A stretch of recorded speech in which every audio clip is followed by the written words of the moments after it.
Black maid charms millionaire by speaking. Dutch on the phone. He can't stop thinking about her. Before we explore all the details of this incredible story, tell us where you're following us from and the time. Subscribe to the channel so you don't miss a thing, and let's embark on this journey together. She never imagined that answering one phone call would change her entire life. Kelly Amara Coleman adjusted her wire-rimmed glasses for the third time in 10 minutes, a nervous habit that had followed her since college. The Seattle afternoon light filtered through the tall windows of the Emerald Crown Boutique Hotel, casting geometric shadows across the marble floor she'd been polishing for the past hour. Her long, straight hair was pulled back in an elegant bun that somehow managed to look effortless, despite the chaos swirling in her mind. The WhatsApp notification buzzed again on her phone, tucked into her uniform pocket. Another reminder about Nia's occupational therapy session at 4:30. Kelly's stomach tightened as she mentally calculated the cost, $350 she barely had, but couldn't afford not to spend. "Focus, Kelly," she whispered to herself, adjusting her glasses once more as she moved the microfiber cloth in precise, methodical circles. The Virgo in her demanded perfection, even in something as simple as cleaning floors. Her AirPods delivered the smooth vocals of Zay directly to her ears, a small comfort in the midst of her daily grind. The rhythm helped her move with an unconscious grace that drew glances from hotel guests. At 28, Kelly possessed a striking silhouette that commanded attention even in her simple grey uniform, but she remained blissfully unaware of the admiring looks. The hotel phone at the front desk rang sharply, cutting through her musical sanctuary. Kelly glanced around. The receptionist was nowhere to be seen, probably on another extended smoke break. She sighed, removed one AirPod, and approached the mahogany desk. "Emerald Crown Boutique Hotel. How may I assist you today?" Kelly's voice carried the warm professionalism she'd perfected over 2 years of working here. The voice on the other end was frantic, speaking rapid Dutch with a thick accent. Kelly's eyes widened slightly as she recognized the language, memories of her high school exchange program in Amsterdam flooding back. The caller was clearly distressed, something about a reservation mix-up and a wedding anniversary dinner. Without hesitation, Kelly switched to fluent Dutch, her voice taking on a soothing, melodic quality. "Natuurlijk kan ik u helpen. Vertel me wat aan de hand is." "Of course I can help you. Tell me what's happening." From across the lobby, Brino James Whitaker froze mid-step. He'd been heading toward the elevator, his mind occupied with quarterly reports and inventory projections for his Whitaker's market chain. But that voice, warm honey mixed with linguistic precision, stopped him cold. Brino was 32, successful beyond most people's dreams, with the kind of confident presence that filled a room. His green eyes, sharp and intelligent, were now completely focused on the woman behind the desk. He watched as she gracefully handled the Dutch conversation, her free hand unconsciously adjusting her glasses as she took notes. "Dat is geen probleem. Ik zal ervoor zorgen dat alles perfect geregeld wordt voor uw verjaardag. That's no problem. I'll make sure everything is arranged perfectly for your anniversary." Kelly's voice carried genuine warmth as she assured the caller that their special evening would be saved. Brino felt something shift in his chest, a sensation he hadn't experienced in years. As a Leo, he was accustomed to being the center of attention, the one who commanded rooms and closed deals. But this woman, this beautiful stranger speaking Dutch like poetry, had completely captivated him without even knowing he existed. Kelly finished the call with a gentle "tot ziens" and immediately reached for her phone to contact the hotel's restaurant manager. She was already 3 steps ahead, solving the problem before it could become a crisis. "Excuse me." Breno's voice was deeper than Kelly expected. When she looked up to find him standing directly in front of the desk, she pushed her glasses up her nose, a blush creeping across her cheeks. "I'm sorry, sir. I know I shouldn't have taken that call, but the receptionist was—" "You speak Dutch." It wasn't a question. Breno's green eyes held her gaze with an intensity that made her stomach flutter unexpectedly. Yes. I spent a summer in Amsterdam during high school." Kelly's fingers found her glasses again, adjusting them nervously. "Is there something I can help you with?" Breno's hand drummed lightly against the marble countertop, an unconscious habit when his mind was racing. He studied her face, taking in the intelligence behind her glasses, the natural beauty that needed no enhancement, the way she carried herself with quiet dignity despite her obvious nerves. "What's your name?" he asked, his voice softer now. "Kelly. Kelly Coleman." She tucked a strand of hair behind her ear. wondering why this handsome stranger was looking at her like she'd just solved the mysteries of the universe. Kelly Coleman, Brino repeated, as if testing how her name felt in his mouth. That was incredible what you just did. That couple was probably devastated about their anniversary dinner. Kelly's smile was genuine now, warm and radiant. Everyone deserves to have their special moments protected. It wasn't a big deal. But Brino knew it was a big deal.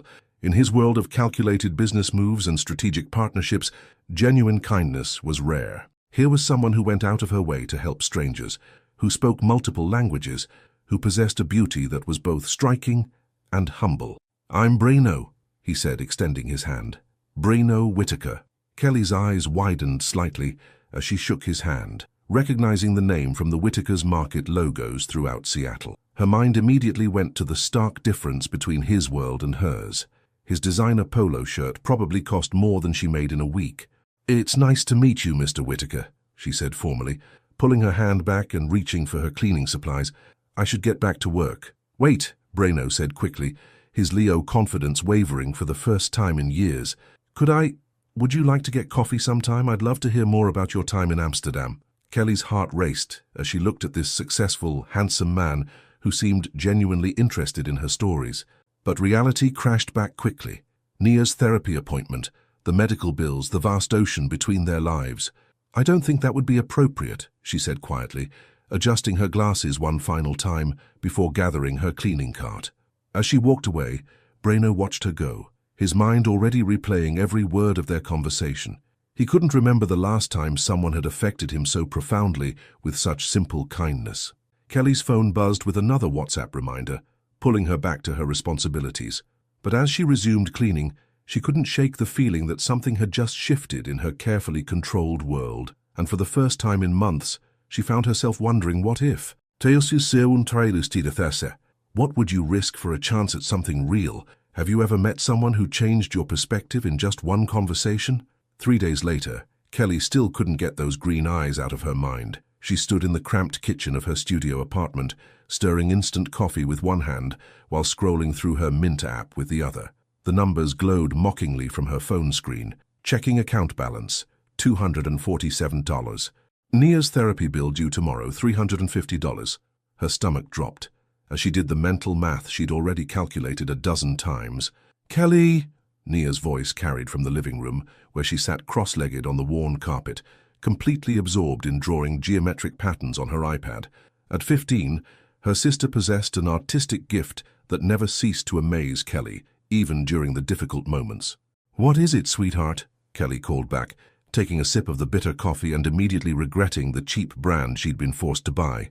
"The purple marker isn't working right. It's making the wrong shade." Kelly smiled despite her financial stress.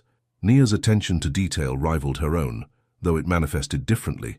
Where Kelly organized everything into lists and schedules, Nia created perfect, intricate worlds of color and pattern. Her phone buzzed with a WhatsApp message from Taryn.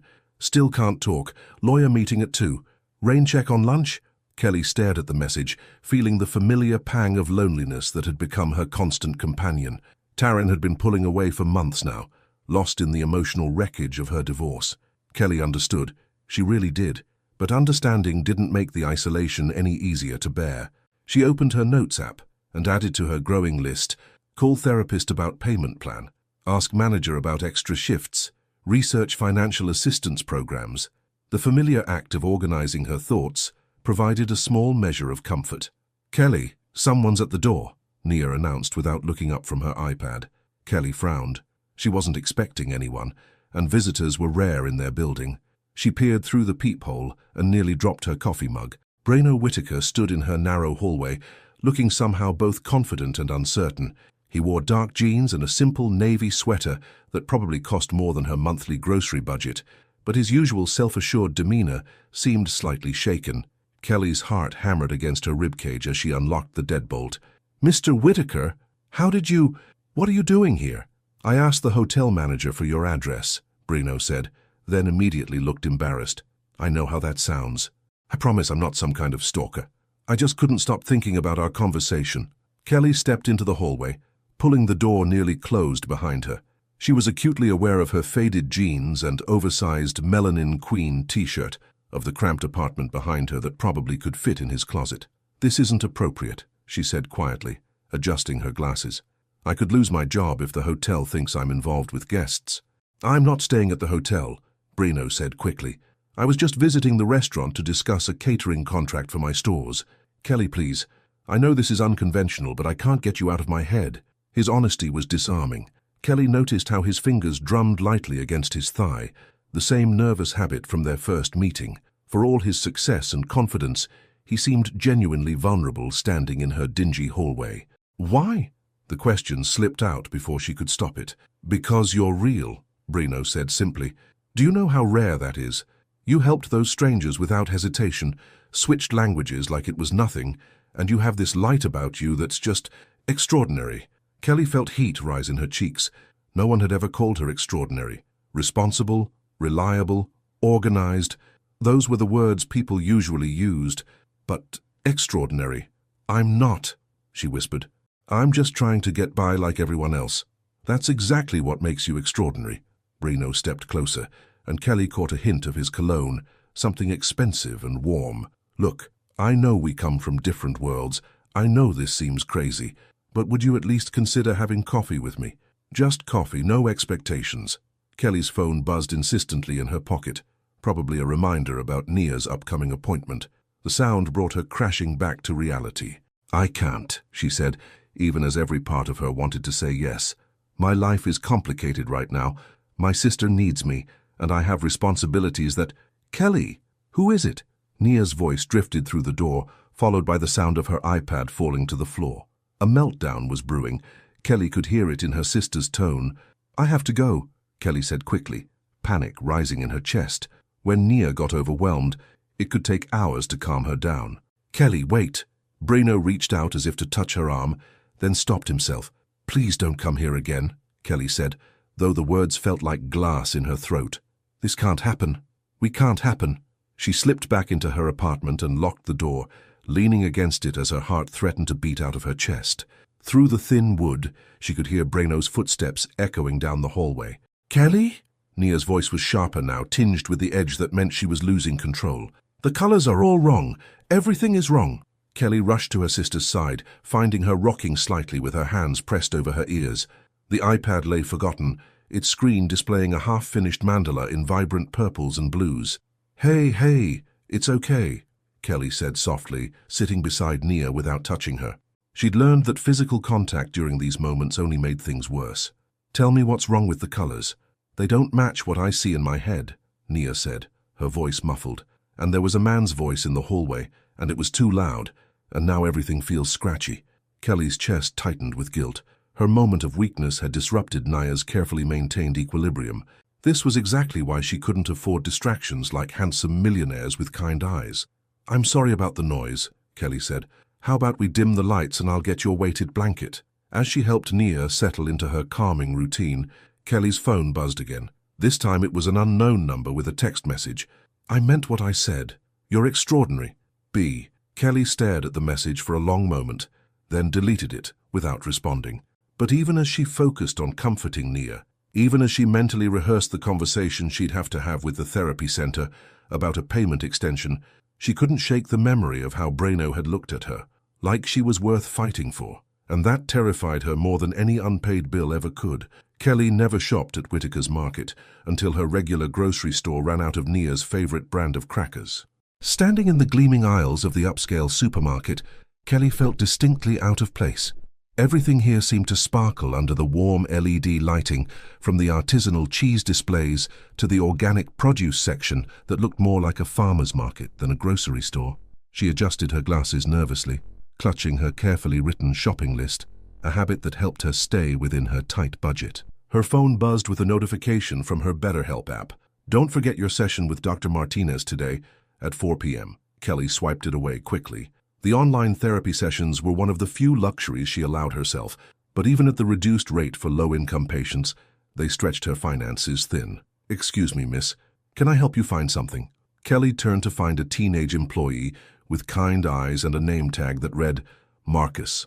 His genuine smile reminded her of the customer service training she'd received at the hotel. Everyone deserved to feel welcome, regardless of their shopping cart contents. I'm looking for goldfish crackers, Kelly said. The pretzel kind specifically. My sister is very particular about textures. Aisle 7 right next to the regular goldfish, Marcus said. My little brother's the same way about his snacks. Autism? Kelly nodded, surprised by his understanding tone. She's 15. Some days the only thing she'll eat for lunch. Marcus's expression grew knowing. I get it, my brother's 12. Mum says as long as he's eating something, we're winning. As Kelly made her way to aisle 7, she nearly collided with a shopping cart at the corner. She looked up to apologize and felt her breath catch in her throat. Breno stood frozen, his own cart filled with what looked like ingredients for an elaborate dinner. Fresh salmon, asparagus, a bottle of wine that probably cost more than her weekly food budget. He wore a casual button-down shirt and jeans, but somehow managed to look effortlessly elegant even while grocery shopping. Kelly, he said, and her name sounded different in his voice, warmer, more intimate than it had any right to be. Mr. Whitaker. Kelly gripped her cart handle tighter, hyper-aware of her own modest purchases. Generic pasta, store-brand tomato sauce, and the discount bread that was buy one, get one free. Breno, please, he said softly. His fingers drummed against his cart handle, that nervous habit she was beginning to recognize. I didn't expect to see you here. Your store is closer to Naya's therapy center, Kelly explained, then immediately regretted oversharing. I don't usually shop here. An awkward silence stretched between them, filled with the distant sounds of other shoppers and the soft jazz playing over the store's speakers. Kelly started to push her cart past him, but Breno gently touched her arm. Kelly, wait. About the other day, I owe you an apology. I shouldn't have shown up at your apartment like that. It was presumptuous and probably frightening. His sincerity caught her off guard. In her experience, men like him, successful, powerful men, didn't apologize for taking what they wanted. They certainly didn't worry about whether they'd frightened someone. It's okay, she said quietly, adjusting her glasses. I understand why you did it. Do you? Breno's green eyes searched her face. Because I'm not sure I do. I've never chased after someone like this before. I've never felt so unsettled by meeting someone. Kelly's heart fluttered traitorously. She could see other shoppers beginning to notice them. A beautiful black woman in thrift store clothes, talking to the obviously wealthy owner of the store chain. She felt exposed, vulnerable. This is your store, she said, changing the subject. Do you always do your own shopping? Breno's smile was rueful. I like to stay connected to the business, see what customers actually buy, how the staff interacts with people. Plus, cooking relaxes me. You cook? Kelly couldn't hide her surprise. Badly, Breno admitted with a laugh that transformed his entire face, but enthusiastically. Tonight I'm attempting salmon with some kind of herb crust I saw on Instagram. It'll probably be a disaster. Despite herself, Kelly smiled. There was something endearing about this successful businessman admitting to Instagram-inspired cooking failures. The key with herb crusts is not to overthink it, she found herself saying. Fresh herbs, a little panko, some lemon zest. Keep it simple. How you cook? Now it was Breno's turn to look surprised. Kelly felt heat rise in her cheeks. I have to. Nia has very specific preferences, and takeout gets expensive. I've gotten creative with budget meals over the years. Something shifted in Breno's expression, a kind of admiration that made Kelly's stomach flutter. I bet you could teach me a thing or two. The comment hung in the air between them, loaded with possibility. Kelly's rational mind screamed warnings. This was dangerous territory, the kind of conversation that led to complications she couldn't afford. But something in his tone, genuine and almost vulnerable, made her want to keep talking. Kelly Coleman, a voice interrupted from behind her. She turned to see Dr. Sarah Chen, Naya's occupational therapist, approaching with her own shopping cart. Dr. Chen, hi, Kelly said, grateful for the interruption and mortified by it at the same time. I was hoping to catch you before Nia's session this afternoon, Dr. Chen said, her expression kind but professional. Could we talk about adjusting her treatment plan? I think she's ready for some new challenges. Kelly's stomach dropped. New challenges usually meant additional costs. Of course, is there somewhere we could... Actually, there's a Starbucks right next to the therapy center, Dr. Chen suggested. We could meet there after her session. Kelly's mind immediately went to her dwindling checking account balance. A coffee at Starbucks wasn't in her budget, but she couldn't exactly explain that to Naya's therapist. That sounds perfect, she said, forcing a smile. Dr. Chen nodded and moved on with her shopping. Kelly stood there for a moment, the weight of financial stress settling back on her shoulders like a familiar coat. Everything okay? Breno's voice was gentle, concerned. Kelly looked at him. This man who probably spent more on lunch than she spent on groceries, and felt the vast distance between their worlds more acutely than ever. "Everything's fine," she lied, adjusting her glasses. "I should get going. Nia doesn't like it when I'm late." She started to push her cart away, but Breno's voice stopped her. "Kelly?" When she turned back, his expression was serious, almost vulnerable. "I know you said we can't happen, but I want you to know I can't stop thinking about you, about how you make me feel like maybe there's more to life than quarterly reports and profit margins." Kelly's heart ached with longing and impossibility. "Breno, I'm not asking for anything," he said quickly. "I just wanted you to know." As Kelly walked away, her cartwheels squeaking slightly on the polished floor, she felt Breno's eyes following her. At the checkout, she handed her carefully organized coupons to the cashier and tried not to think about the man who'd looked at her like she was the most fascinating woman in the world. But as she loaded her meager groceries into her second-hand Toyota Corolla, Kelly couldn't shake the feeling that something fundamental had shifted. For the first time in years, someone had made her wonder what her life might look like if she allowed herself to want more than just survival. The text message arrived at 11:47 p.m., just as Kelly was finally drifting off to sleep. "I know it's late, but I can't sleep. Keep thinking about what you said about herb crusts. The salmon was actually edible. Thank you. B." Kelly stared at her phone screen in the darkness of her studio apartment, listening to Nia's steady breathing from the pull-out bed across the room. She should delete the message. She should block his number.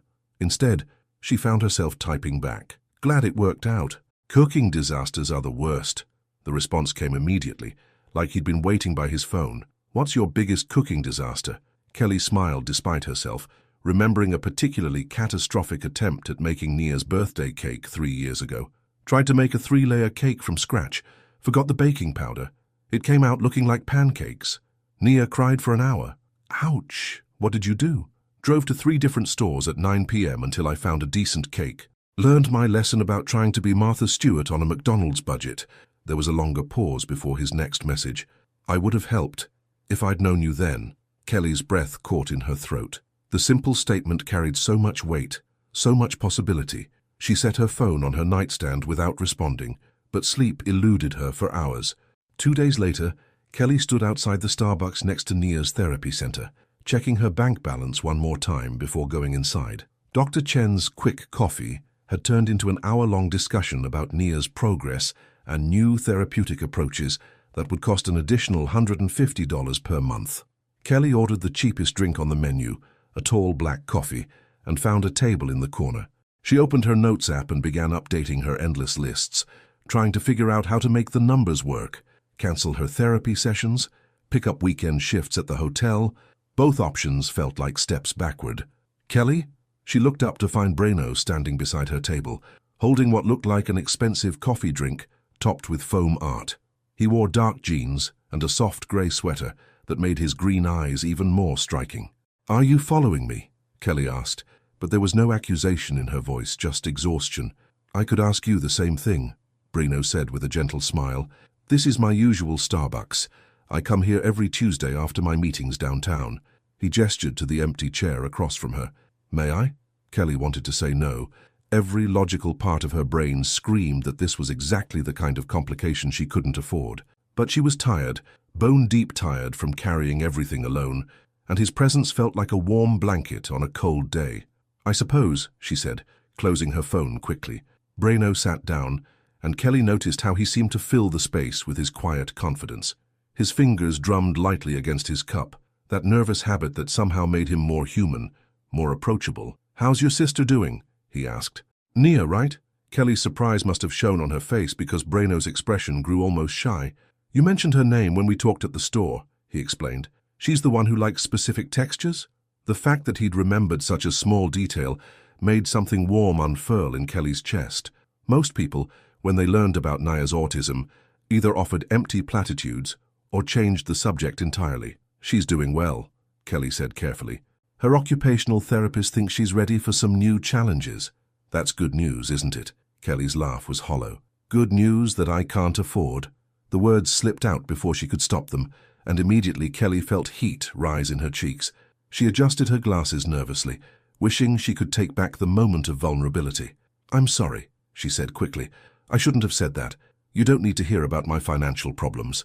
Why not? Breno's voice was gentle. We're friends, aren't we? Friends. The word hung between them, loaded with possibility and limitation. Kelly studied his face, looking for signs of pity or condescension, but found only genuine concern. Are we? She asked softly. I'd like to be, Breno said. I know this is complicated. I know we come from different worlds, but I like talking to you, Kelly. You make me think about things differently. How so? Breno was quiet for a moment, his fingers continuing their gentle drumming against his cup.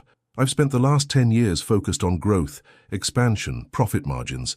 Success meant bigger numbers, more stores, higher revenue. But when I talk to you, I remember that success should also mean making a difference, helping people, creating something meaningful. Kelly felt something shift in her chest, a crack in the careful walls she'd built around her heart. And what would you do if you wanted to make a difference? I don't know yet, Breno admitted, but I think you might have some ideas. Their eyes met across the small table, and Kelly felt the pull again, that magnetic connection that had nothing to do with his money or her circumstances, and everything to do with the way he looked at her, like she mattered. I should go, Kelly said, though she made no move to leave. Nia will be finished with therapy soon. Can I ask you something? Breno's voice was careful, respectful. Why do you work so hard to keep me at a distance? And please don't say it's because we're from different worlds. There's something else. Kelly stared down at her nearly empty coffee cup, gathering the courage to be honest. Because I can't afford to want things I can't have, she said finally. Do you know what it's like to choose between your own therapy sessions and your sister's medication? To calculate the cost of every coffee, every bus ride, every moment of happiness? I can't afford to fall for someone whose life is so different from mine that we might as well be living on different planets. Breno leaned forward, his green eyes intense. What if the planets could align? They can't, Kelly whispered, but even as she said it, she could feel her resolve wavering. They could, Breno said softly, if we wanted them to. Kelly's phone buzzed with a text from Nia. Therapy is done. Where are you? Reality crashed back over her like cold water. She stood quickly, gathering her purse and her carefully maintained composure. I have to go, she said. Kelly, wait. But she was already walking away, her heart pounding with the terrifying realization that she was starting to believe him, and that scared her more than any unpaid bill ever could. The phone call came at 2:17 a.m. on a Thursday, shattering Kelly's restless sleep like glass.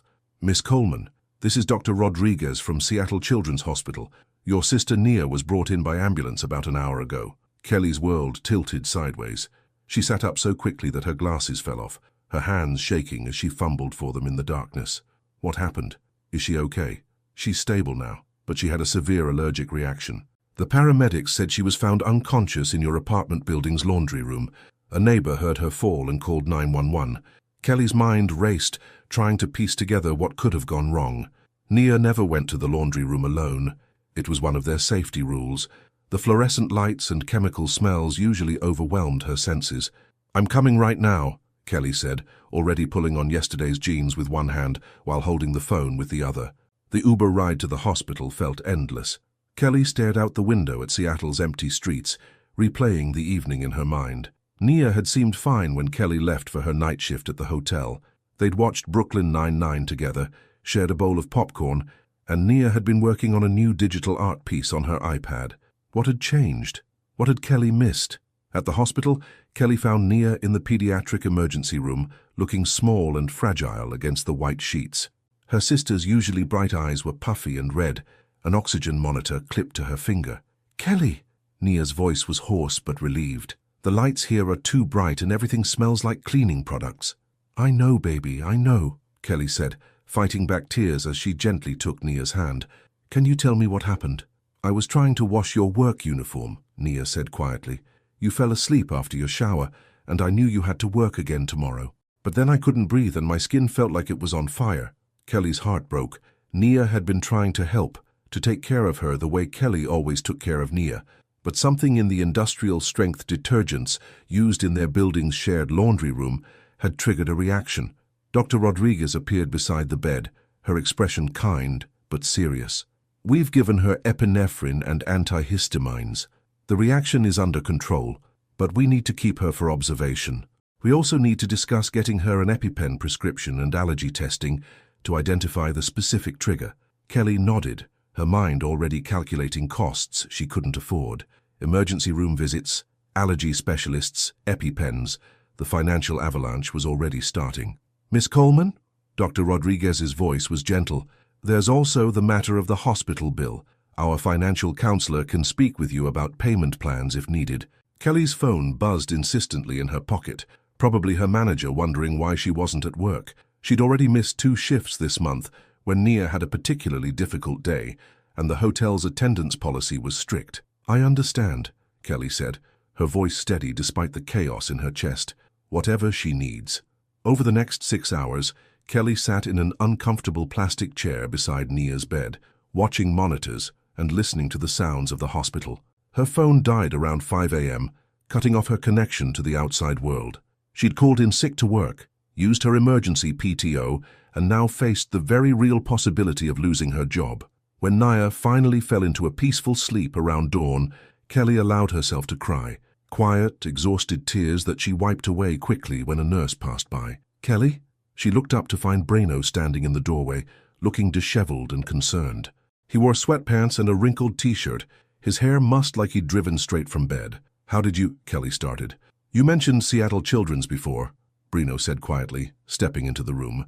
"When you didn't respond to my texts, I got worried. I called the main desk and asked if there was a Nia Coleman registered."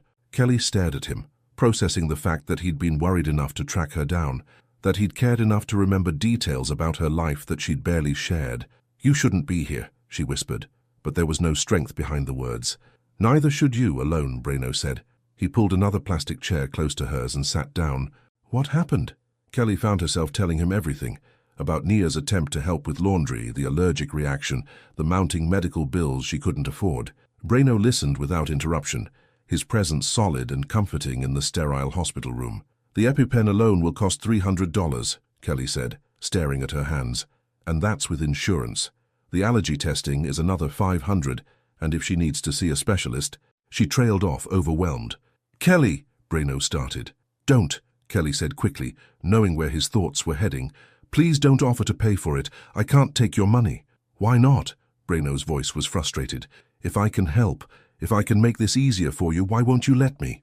Kelly looked at him then, really looked at him. His green eyes were tired but determined, his jaw set with the stubborn resolve she was beginning to recognize. He genuinely wanted to help, she realized. This wasn't about pity or charity. He cared about her, about Nia. "Because then what happens next time?" Kelly asked softly. "And the time after that? What happens when you get tired of rescuing us?" "What makes you think I'd get tired?" The question hung between them, loaded with possibility and fear. Kelly felt the walls around her heart cracking, threatening to crumble entirely. "Everyone does," she whispered. "Eventually." Breno reached for her hand, his touch warm and steady. "I'm not everyone, Kelly." Before she could respond, Nia stirred in her bed, her eyes fluttering open.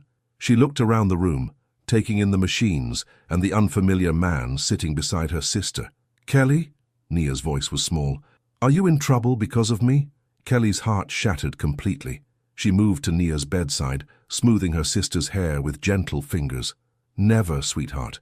You could never get me in trouble. I love you more than anything in this world." Nia's eyes drifted to Breno. "Who's he?" Kelly glanced back at Breno, seeing him through Nia's eyes, a stranger in their most vulnerable moment, yet somehow belonging there in a way that terrified and comforted her simultaneously. "He's—" Kelly started, then stopped, unsure how to finish the sentence. "I'm a friend," Breno said gently, his voice softer than Kelly had ever heard it. "I wanted to make sure you were okay."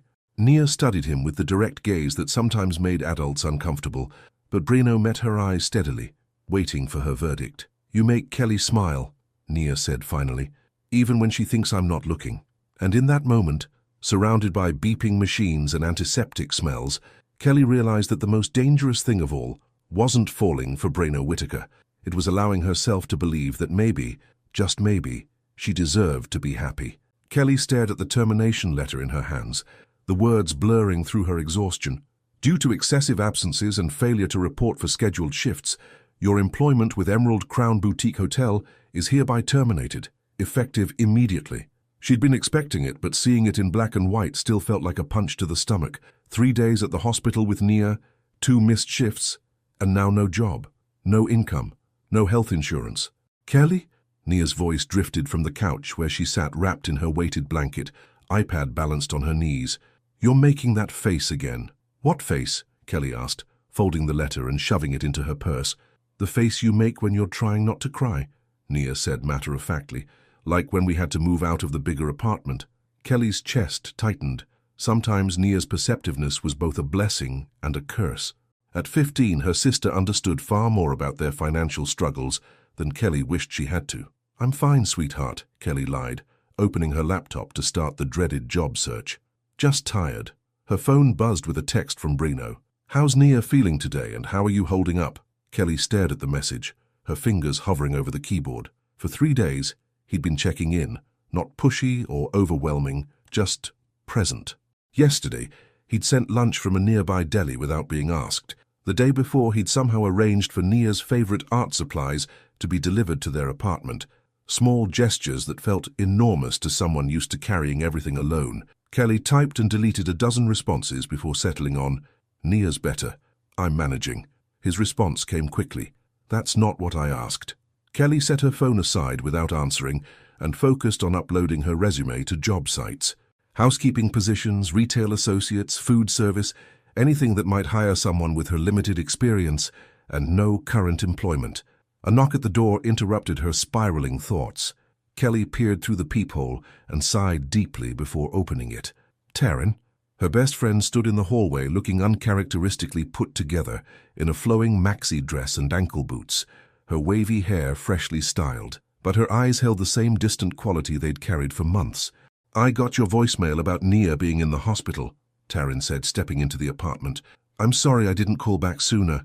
The divorce papers came through yesterday and I've been... She trailed off, fingering the stone necklace at her throat. It's okay, Kelly said, though it wasn't entirely true. She'd needed Taryn during those long hospital hours, had craved the comfort of her oldest friendship. Come in. Nia will be happy to see you. Taryn perched on the edge of Kelly's desk chair, her artistic eye taking in the cramped apartment with new awareness. This place is smaller than I remembered. We had to downsize, Kelly said simply. After Mom died and I became Nia's guardian, the expenses... Right, Taryn said, but Kelly could see her friend's attention drifting. The divorce had consumed Taryn completely, leaving little room for anyone else's problems. How are you doing? Kelly asked. Really? Taryn's laugh was hollow. I'm 30 years old, getting divorced and moving back in with my parents while I figure out my life. My art isn't selling. My savings are gone, and I can't remember the last time I felt like myself. She paused, fingering her necklace. But at least I don't have anyone depending on me. The comment stung, even though Kelly knew Taryn hadn't meant it as a criticism, but it highlighted the growing chasm between their lives. Taryn's problems felt manageable, temporary. Kelly's were relentless and permanent. Kelly, Nia appeared in the doorway, having abandoned her iPad. Taryn, did you bring new sketches? Taryn's face brightened genuinely for the first time since she'd arrived. I did, actually. Want to see? As Taryn pulled out her sketchbook and settled beside Nia on the couch, Kelly felt a pang of something she couldn't quite name. Watching her friend easily slip into the role of entertaining Nia reminded Kelly of how isolated she'd become, how much she'd been carrying alone. Her phone buzzed again. Another text from Bruno. I have something I want to discuss with you. Could we meet for coffee or I could come to you? Kelly stared at the message, her thumb hovering over the screen. She could hear Taryn and Nia laughing together, a sound that should have brought her joy, but instead made her feel more alone than ever. Who keeps texting you? Taryn asked, looking up from the sketchbook. Just someone from work, Kelly lied. From the hotel? I thought you said they were understanding about the hospital thing. Kelly's silence stretched too long, and Taryn's expression sharpened with concern. Kelly, what aren't you telling me? They fired me, Kelly said quietly, the words feeling strange and final in her mouth. 3 days ago. Taryn's eyes widened. What? Why didn't you tell me? Because you have your own problems, Kelly said more sharply than she intended. Because every time I try to talk to you lately, you're dealing with lawyer meetings or packing or some new crisis with your ex-husband. The accusation hung in the air between them, heavy with months of unspoken resentment. Taryn's face flushed, her hand moving to her necklace. That's not fair, Taryn said. I've been going through hell. And I haven't. Kelly's voice cracked. I've been going through hell for years, Taryn, but I don't have the luxury of falling apart because someone else is counting on me. Nia looked up from the sketchbook, her eyes wide with distress. "Are you fighting?" Both women immediately turned to reassure her. Their conflict momentarily shelved, but the damage was done, the words had been spoken, the distance acknowledged. "We're not fighting, sweetheart," Kelly said gently. "We're just talking about grown-up stuff." But Nia's perceptive gaze moved between them, clearly unconvinced. Taryn stayed for another hour, the conversation stilted and careful. When she left, promising to call soon in a voice that suggested she might not, Kelly felt the weight of her isolation settle back over her like a familiar blanket. Her phone buzzed once more. Breno again. "Kelly, I know you're probably overwhelmed, but I think I have a solution that could help. Please let me try." Kelly stared at the message for a long time, her pride warring with her desperation. She thought about the termination letter, about the medical bills piling up, about the job applications that might or might not lead anywhere. She thought about Nia, who deserved stability and security, and a sister who wasn't constantly stressed about money. She thought about herself and whether she was strong enough to keep carrying everything alone. Finally, she typed back, "Okay, when?" And for the first time in days, Kelly allowed herself to hope that maybe asking for help wasn't the same thing as giving up. Kelly arrived at the small cafe in Fremont 15 minutes early, her hands trembling slightly as she adjusted her glasses for the dozenth time. She'd changed outfits 3 times that morning, finally settling on her best jeans and a soft blue sweater that brought out her eyes. Not because she was trying to impress Breno, she told herself, but because whatever he wanted to discuss sounded important, and she needed to feel put together. The cafe was cozy and unpretentious, with mismatched furniture and local art on the walls.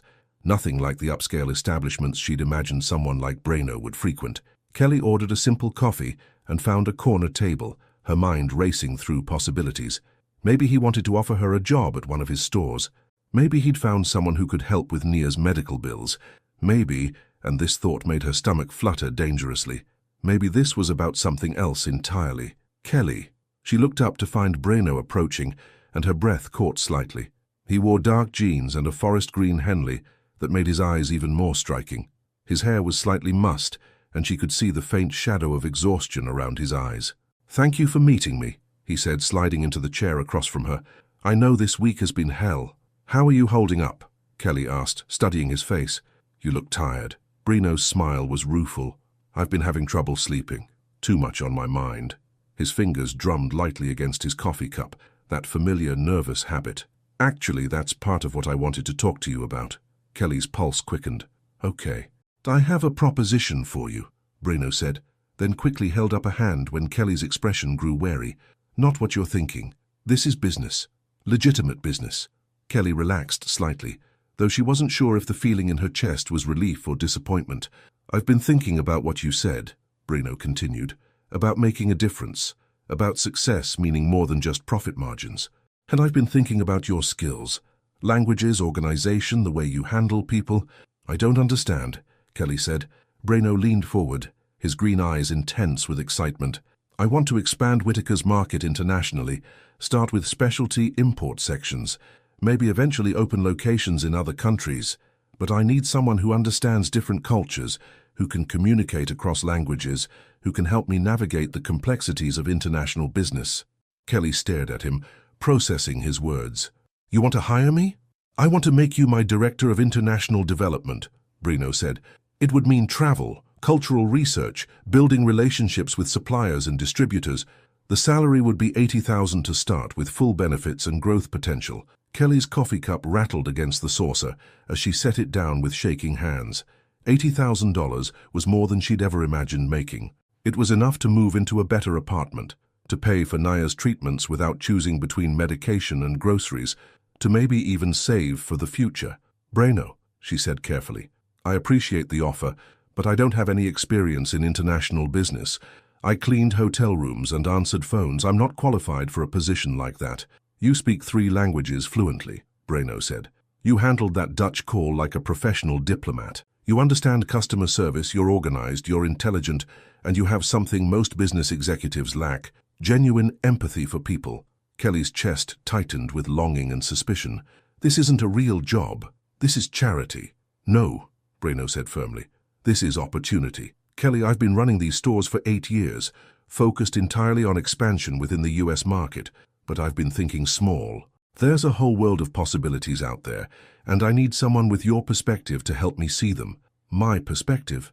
You understand what it's like to struggle, to make difficult choices, to prioritize what really matters. Most business consultants come from privilege.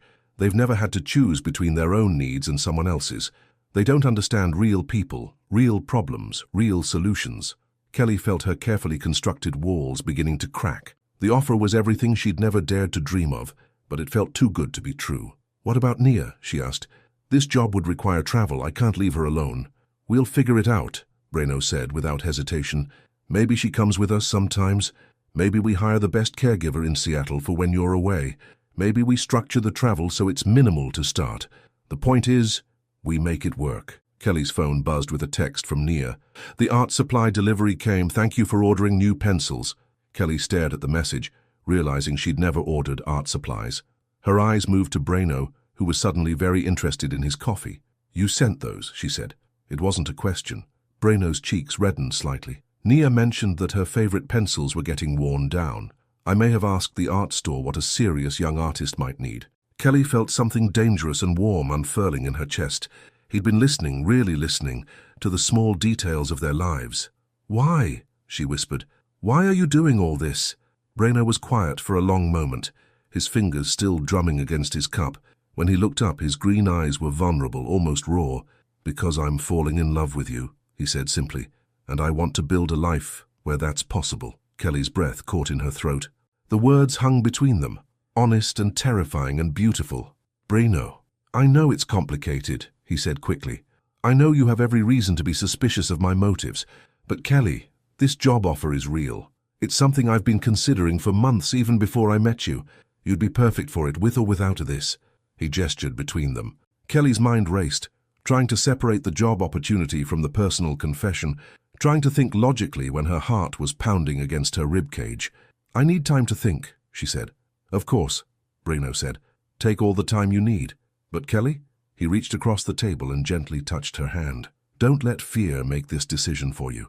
You deserve good things. You deserve opportunities.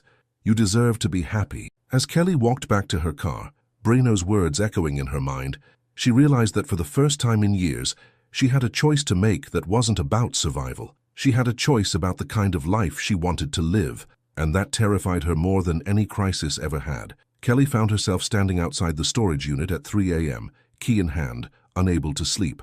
The concrete hallway smelled like dust and old cardboard, fluorescent lights humming overhead as she unlocked the metal door. Inside were the remnants of their previous life, boxes labeled Mom's Books, photo albums, and tucked in the far corner, her college textbooks and the certificates she'd never had a chance to use.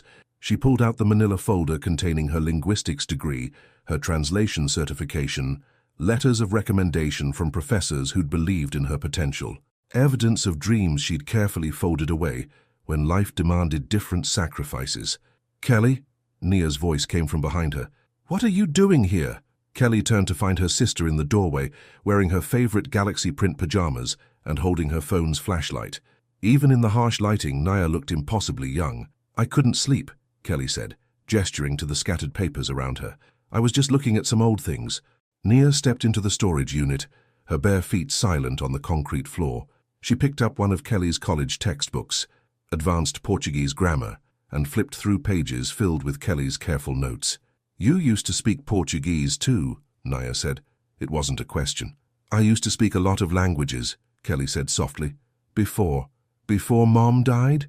Kelly nodded, her throat tight. "Before I became responsible for you."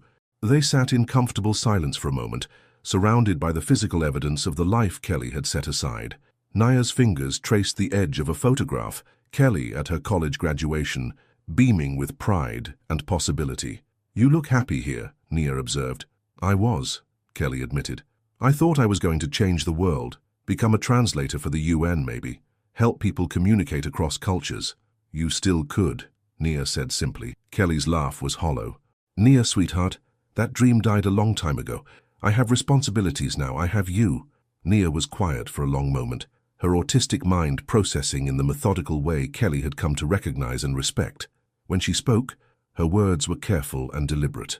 "Kelly, do you know what my favorite thing about you is?" "What?" "You never make me feel like I'm holding you back. even when I have meltdowns, even when I'm expensive, even when I need extra help.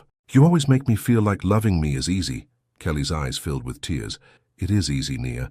Loving you is the easiest thing I've ever done." "Then why?" Nia asked, her voice gentle but pointed. "Do you make it so hard for other people to love you?" The question hit Kelly like a physical blow. She stared at her sister, this remarkable 15-year-old who saw the world with such clarity. "What do you mean?" "The man from the hospital," Nia said. "Braino. He looks at you the way you look at me. Like loving you would be easy, but you keep pushing him away." Kelly wiped her eyes with the back of her hand. "It's complicated, Nia." "Because he has money?" Kelly was startled by the directness of the question. "That's part of it. Is he a good person?" Kelly thought about Braino's patience with Nia in the hospital, his gentle texts, checking on them, the way he'd remembered her favorite art supplies. "Yes, I think he is." "Does he make you happy?" Kelly's breath caught. "Yes." "Then I don't understand why money makes it complicated," Nia said. "If he's good, and he makes you happy and he loves you, why does it matter that he has more money than us?"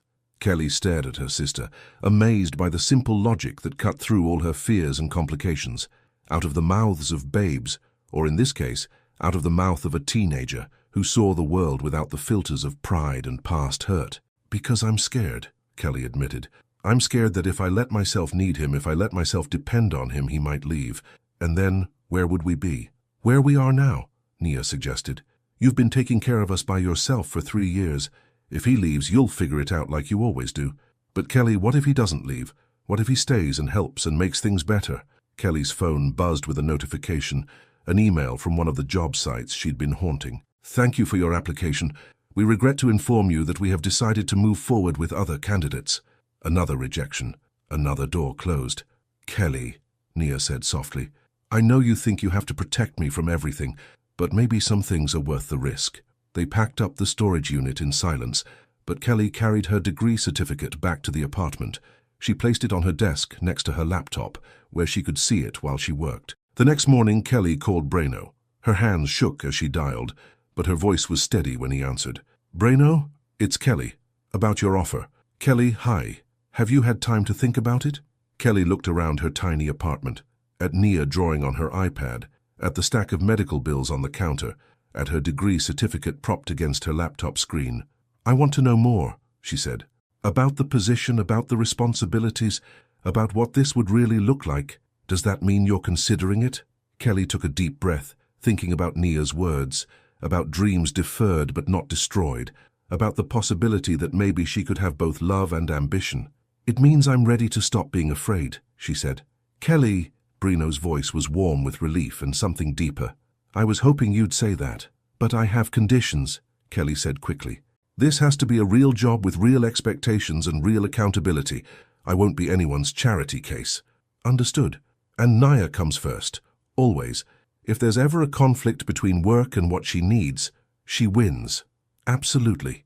And we take this slow, the job, us, everything. I need time to adjust to make sure this is real." "Whatever you need," Braino said. "Kelly, I want you to know, I'm proud of you for taking this chance." As Kelly hung up the phone, she felt something she hadn't experienced in years. Excitement about the future. Terrifying, exhilarating, heart-pounding excitement. Nia looked up from her iPad, a knowing smile on her face. "Good choice, Kelly." "I hope so," Kelly said. "I know so," Nia replied. "Some things are worth the risk." And for the first time, Kelly allowed herself to believe that maybe she was one of those things too. 3 weeks into her new position, Kelly stood in the executive conference room of Whitaker's Market headquarters, presenting her preliminary research on European specialty food imports to a room full of senior managers. Her hands were steady as she clicked through her PowerPoint slides, her voice confident as she explained market opportunities in Dutch cheese imports and Belgian chocolate partnerships. The past month had been a whirlwind of research, networking calls, and late nights spent learning the intricacies of international business law. "Based on my analysis," Kelly said, adjusting her new glasses, designer frames Braino had insisted the company provide as part of her professional wardrobe budget, "I recommend we start with 3 pilot programs in our flagship stores, test consumer response before full rollout." Marcus Donovan, the head of operations, nodded approvingly. "The profit projections look solid. How confident are you in these supplier relationships?" "Very confident," Kelly said. I've spoken directly with each potential partner in their native language. Cultural understanding goes a long way in building trust. As the meeting concluded with enthusiastic approval for her pilot programs, Kelly felt a surge of satisfaction she hadn't experienced since college. This was what she'd been meant to do: bridge cultures, facilitate understanding, create connections that benefited everyone involved. "Excellent work, Kelly," Breno said as the room emptied. His professional demeanor in meetings still surprised her. Focused, decisive, completely in command. "You've exceeded every expectation." "Thank you," Kelly said, gathering her materials. "I have calls with the Amsterdam suppliers this afternoon, and the Brussels chocolate manufacturer wants to discuss exclusive distribution rights."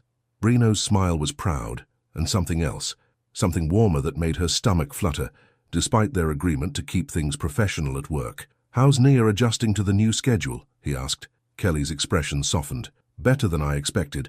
Mrs. Rodriguez is wonderful with her, and having consistent after-school care has actually reduced her anxiety. She knows exactly what to expect each day." Mrs. Elena Rodriguez was a former special education teacher who'd become Nia's afternoon caregiver, a warm, patient woman who understood autism and had quickly become one of Nia's favorite people. The relief of knowing Nia was safe and happy while Kelly worked was worth every penny of the caregiver's salary. "That's wonderful," Breno said. "And how are you adjusting?" Kelly considered the question. 3 weeks ago, she'd been unemployed and desperate. Now she had a corner office, a salary that allowed her to sleep at night without worrying about bills, and work that challenged and excited her in ways she'd forgotten were possible. "It feels surreal sometimes," she admitted, "like I'm going to wake up and find out it was all a dream." "It's not a dream," Breno said gently. "You earned this, Kelly. Every opportunity, every success. This is what happens when someone with your talents gets the chance to use them." Before Kelly could respond, her phone rang. Dr. Chen's office. "I should take this," Kelly said, stepping into the hallway. "Dr. Chen, is everything okay with Nia?" "Kelly, I have some wonderful news." Dr. Chen's voice was warm with excitement. "Nia's progress has been remarkable these past few weeks. Her anxiety levels are down, she's more communicative, and her fine motor skills have improved dramatically. I think we can reduce her therapy sessions to once a week instead of twice." Kelly felt a wave of relief and pride. "That's incredible news. What do you think has made the difference?" "Stability," Dr. Chen said simply.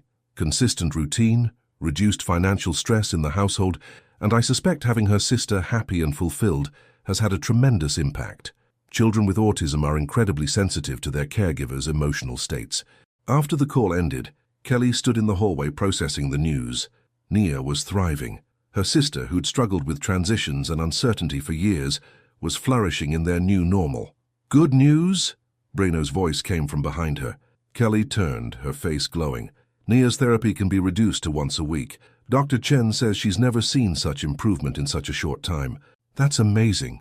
Breno stepped closer, his professional mask slipping to reveal genuine joy for her happiness. "You should be proud. You made this possible." "We made this possible," Kelly corrected, then immediately blushed at the implication of "we." They stood in the empty hallway, the corporate atmosphere suddenly charged with unspoken feelings. For 3 weeks, they'd maintained perfect professional boundaries. No personal conversations at work, no lingering glances, no accidental touches that lasted too long. But in this moment, with Kelly's happiness radiating between them, those boundaries felt fragile. "Kelly," Breno said softly, "I know we agreed to take things slow, but—" "Kelly Coleman!" A sharp voice cut through the moment. They turned to see Vivian Pierce, the company's head of human resources, approaching with a concerned expression and a manila folder in her hands. "Ms. Pierce," Kelly said, immediately shifting back to professional mode, "is there something I can help you with?" "I need to speak with you about some concerns that have been brought to my attention," Vivian said, her gaze shifting meaningfully between Kelly and Breno. "Perhaps we could meet in my office." Kelly's stomach dropped.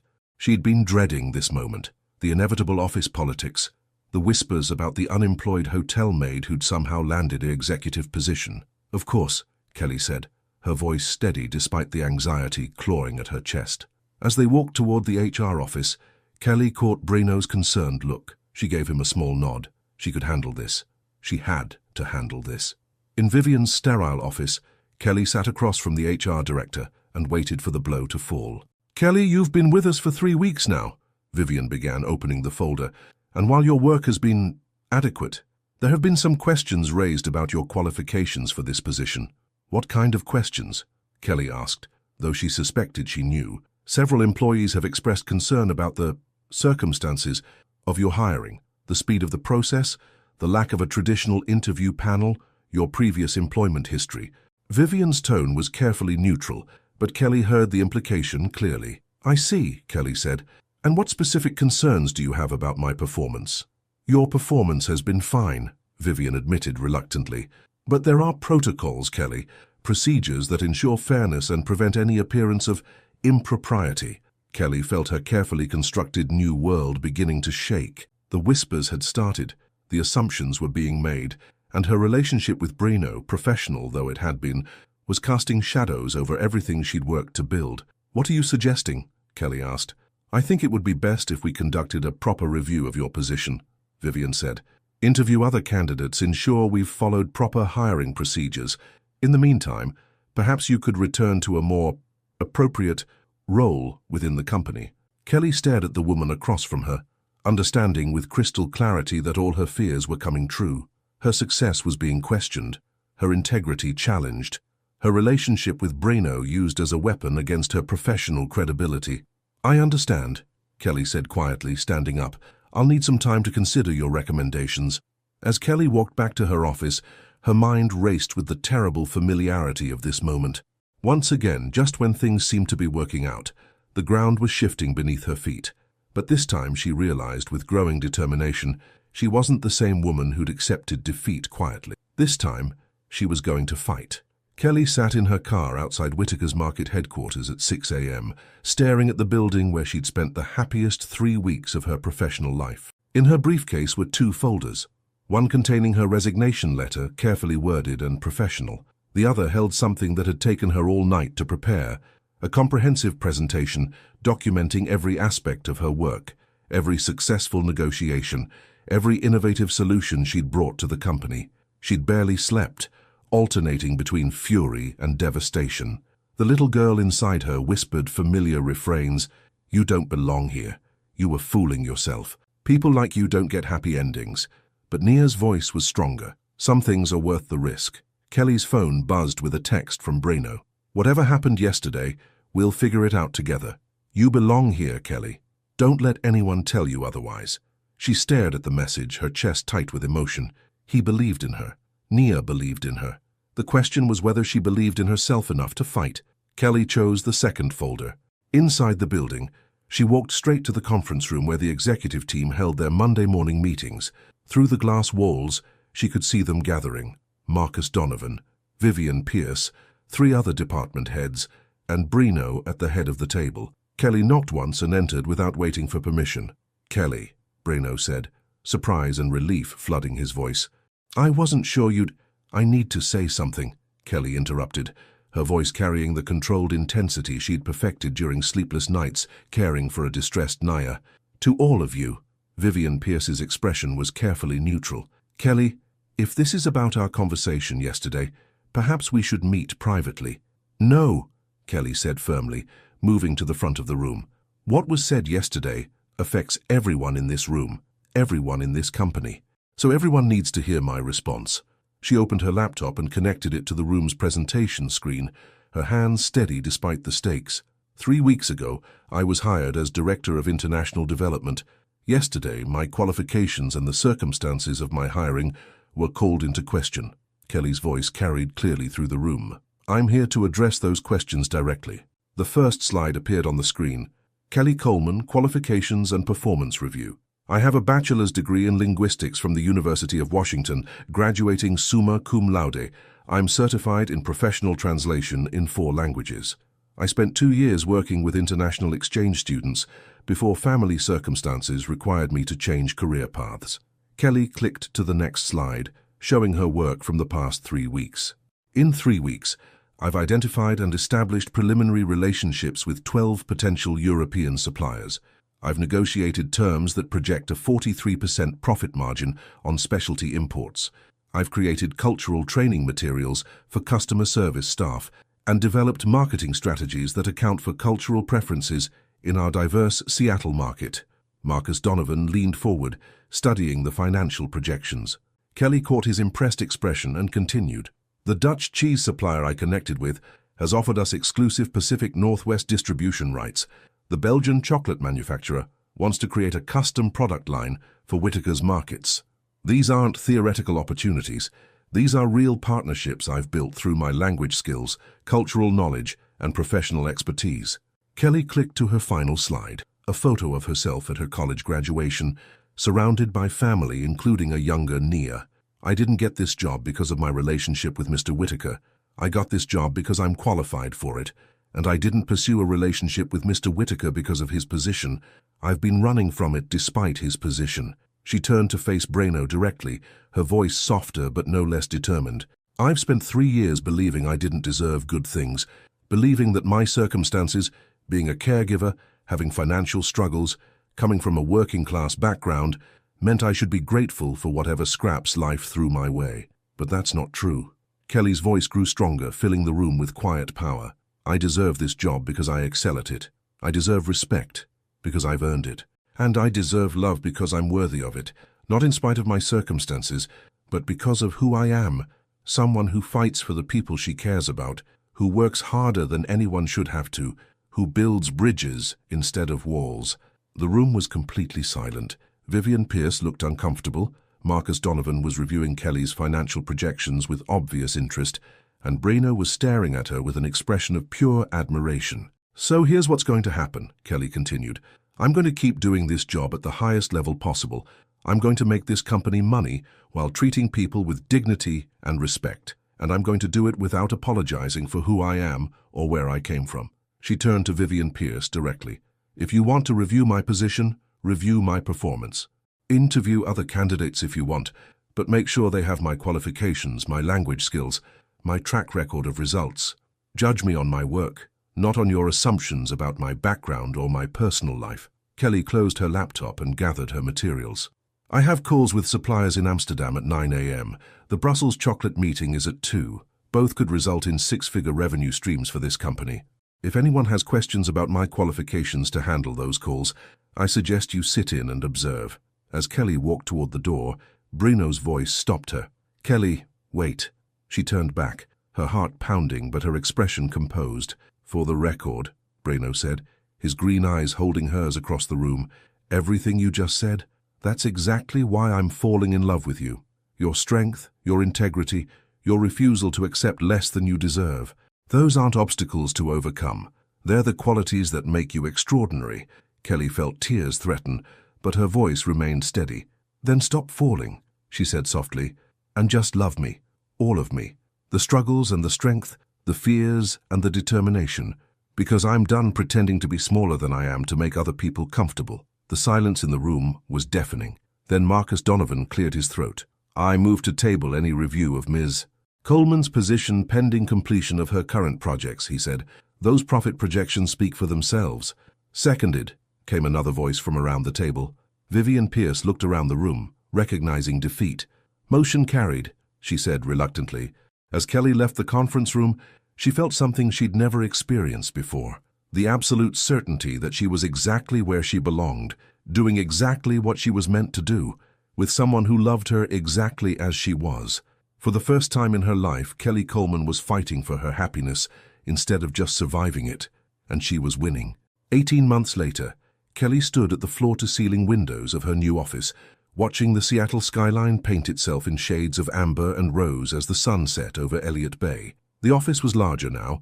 She'd been promoted to Vice President of International Operations 6 months ago, when her European partnerships had exceeded all projections by 200%. The walls were decorated with cultural artifacts from her business travels, a hand-painted tile from Portugal, a small sculpture from Amsterdam, photographs of her meeting with suppliers in Belgium and France, but her favorite decoration sat on her desk, a framed digital artwork that Naya had created, depicting 2 figures standing together against a backdrop of swirling colors. One figure was clearly Kelly, complete with glasses and professional attire. The other was unmistakably Breno, his green eyes somehow captured perfectly in digital brushstrokes. At the bottom, in Nia's careful lettering, "Love makes everything possible." Working late again, Breno's voice came from the doorway, warm with affection and gentle teasing. Kelly turned to find him leaning against the frame, still wearing his suit from his own day of meetings, but with his tie loosened and his hair slightly mussed. Even after all this time, the sight of him still made her heart skip. "The Tokyo expansion proposal needs to be perfect," Kelly said, gesturing to the documents spread across her desk. "If we get this right, we'll be the first American grocery chain to successfully integrate authentic Japanese specialty foods into mainstream markets." Breno crossed the room and wrapped his arms around her from behind, pressing a gentle kiss to her temple. "It will be perfect because you're handling it. But right now we have somewhere to be." Kelly melted into his embrace, still amazed that this was her life. The gallery opening. "I know. I just need 5 more minutes to—" "Kelly," Breno said softly, turning her to face him, "Taryn's first solo exhibition is tonight. Your best friend is about to achieve her dream. The Tokyo proposal can wait until tomorrow." Kelly's expression softened. Taryn, her Taryn, had finally found her artistic voice again after the divorce. The past year had been a journey of rebuilding their friendship, learning to support each other through different kinds of struggles. When Taryn had called 2 months ago, crying with joy about the gallery opportunity, Kelly had been the first person she'd wanted to tell. "You're right," Kelly said, reaching for her purse. "Let's go celebrate." The gallery was buzzing with energy when they arrived. Kelly spotted Taryn immediately, radiant in a flowing emerald dress that complemented her wavy hair, which she wore loose and confident. She was speaking animatedly with a couple who were clearly interested in purchasing one of her pieces. "Kelly!" Taryn's face lit up when she saw them approaching. "You made it!" "I wouldn't miss this for the world," Kelly said, pulling her friend into a tight hug. "Taryn, this is incredible. Your work is stunning." And it was. Taryn's paintings captured emotion in ways that made Kelly's chest tight with recognition. Swirls of color that seemed to embody hope emerging from darkness, abstract figures reaching toward light, pieces that spoke to anyone who'd ever had to rebuild themselves from scratch. "Thank you for believing in me when I couldn't believe in myself," Taryn whispered in Kelly's ear during their embrace. "Thank you for teaching me that friendship isn't about perfection," Kelly whispered back. "It's about showing up." As they separated, Kelly caught sight of a familiar figure near the refreshment table. Mrs. Rodriguez was there with Nia, who looked stunning in a midnight blue dress that brought out her artistic sensibilities. At 17 now, Nia had grown into her own quiet confidence. Her autism no longer something that defined her limitations, but rather part of what made her perspective unique and valuable. "Kelly," Nia approached with a bright smile, holding a small canvas. "I made something for you." Kelly took the painting, a smaller version of the office artwork, but this one showed 3 figures instead of 2. Kelly, Breno, and in the center, Nia herself, all connected by flowing lines of gold and silver. "It's called Family," Nia said simply. "Mrs. Rodriguez helped me stretch the canvas." Kelly's eyes filled with tears. "It's perfect, sweetheart. Absolutely perfect." "Speaking of family," Breno said, his voice slightly nervous as he reached into his jacket pocket, "there's something I've been wanting to ask." Kelly's breath caught as Breno dropped to one knee in the middle of the gallery, pulling out a small velvet box. The conversations around them gradually quieted as people began to notice what was happening. "Kelly Amara Coleman," Breno said, his green eyes bright with tears and laughter and love. "You've taught me that real strength isn't about having power over your circumstances. It's about choosing love despite them. You've shown me that success means nothing if you're not sharing it with someone who challenges you to be better." Kelly's hands flew to her mouth, her heart pounding so hard she was sure everyone could hear it. "You make me want to build something beautiful in this world," Breno continued.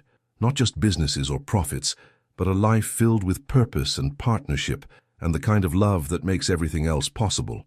He opened the box to reveal a stunning ring, not ostentatious but elegant and timeless, with a center stone that caught the gallery lights like captured starlight. "Will you marry me, Kelly? Will you build that beautiful life with me?" Kelly looked around the gallery, at Taryn beaming with joy, at Nia practically bouncing with excitement, at Mrs. Rodriguez wiping away tears, at the crowd of strangers who'd become invested in this moment.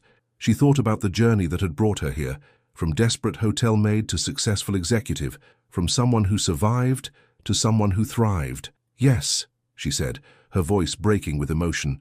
"Yes, of course, yes." The gallery erupted in applause as Breno slipped the ring onto her finger and swept her into a kiss that tasted like dreams fulfilled and promises kept. Later, as the 4 of them, Kelly, Breno, Nia, and Mrs. Rodriguez sat around the kitchen table in Kelly and Breno's new house in Queen Anne, sharing take-out Chinese food and champagne, sparkling cider for Nia. Kelly looked around at her chosen family and felt complete in a way she'd never imagined possible. "So," Nia said, dipping a spring roll in sweet and sour sauce, "when's the wedding?" "We haven't even talked about that yet," Kelly laughed. "Soon," Breno said, his hand finding Kelly's across the table. "I don't want to wait long to make this official." "What about a destination wedding?" Mrs. Rodriguez suggested. "Somewhere beautiful, that means something to both of you." "Amsterdam," Kelly and Breno said simultaneously, then looked at each other in surprise. "Where you learned Dutch," Breno said softly. "Where we first connected," Kelly agreed. "Amsterdam it is," Nia declared with the authority of someone whose opinion mattered deeply in all family decisions.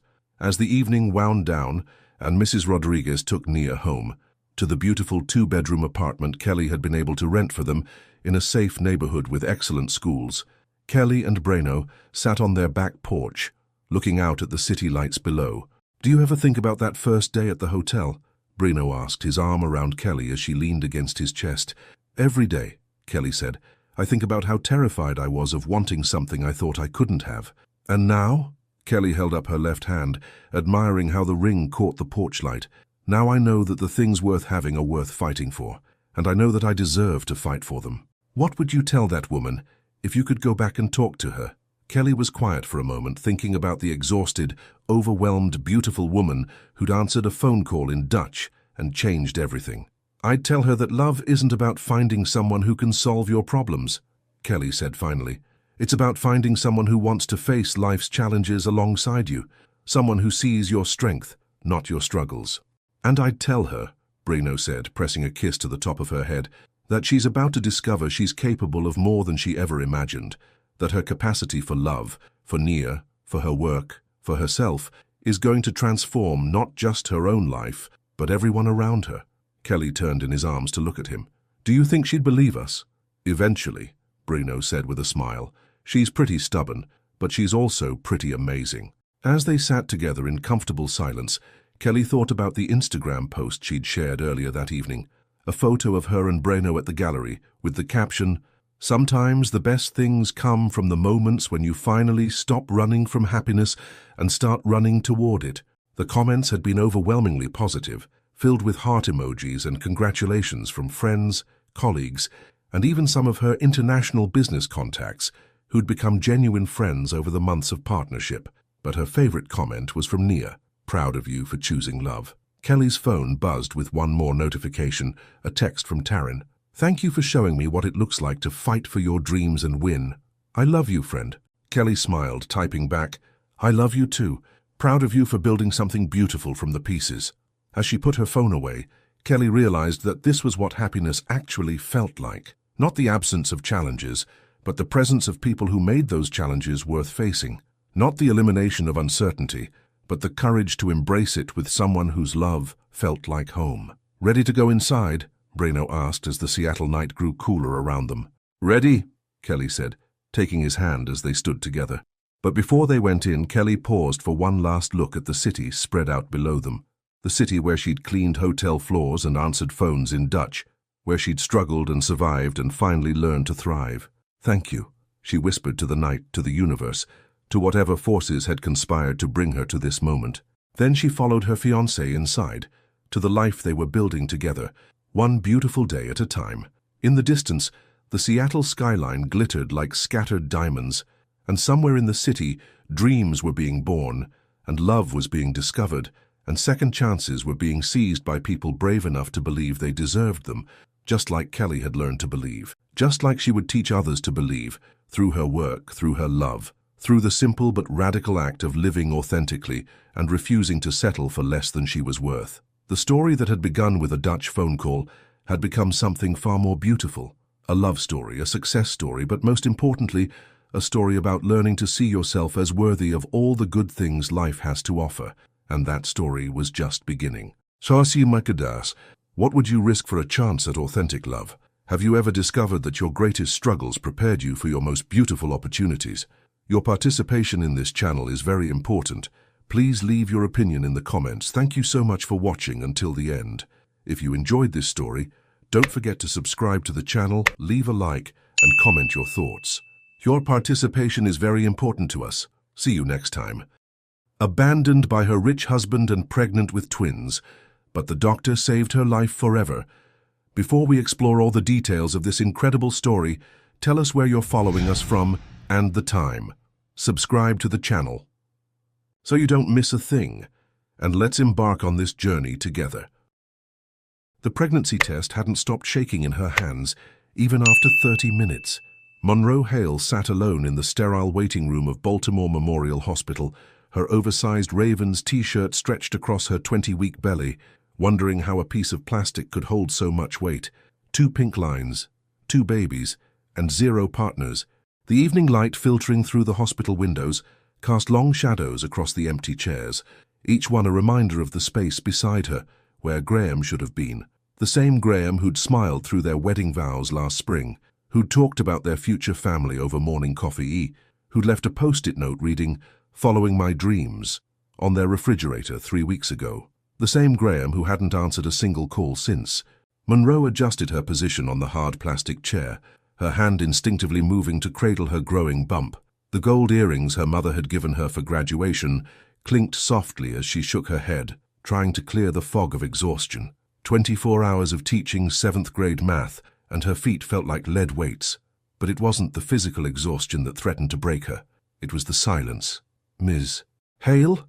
The nurse's voice cut through her thoughts. "Dr. Thorne will see you now."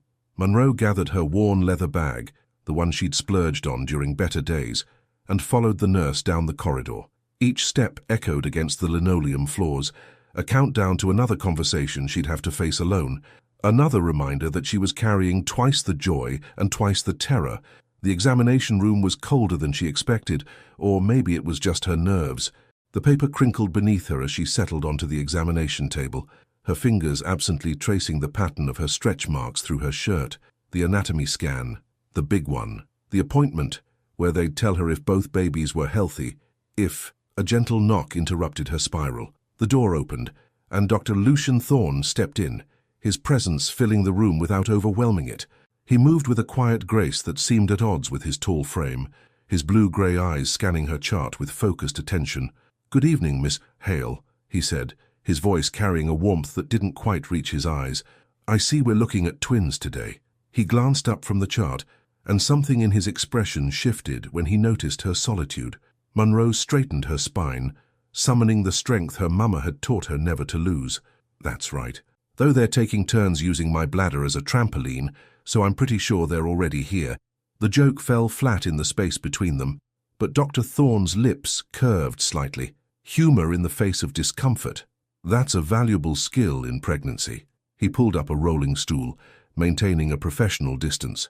"I understand this is your first visit with us. Would you like to tell me what brought you to change providers?" The question hung in the air like smoke.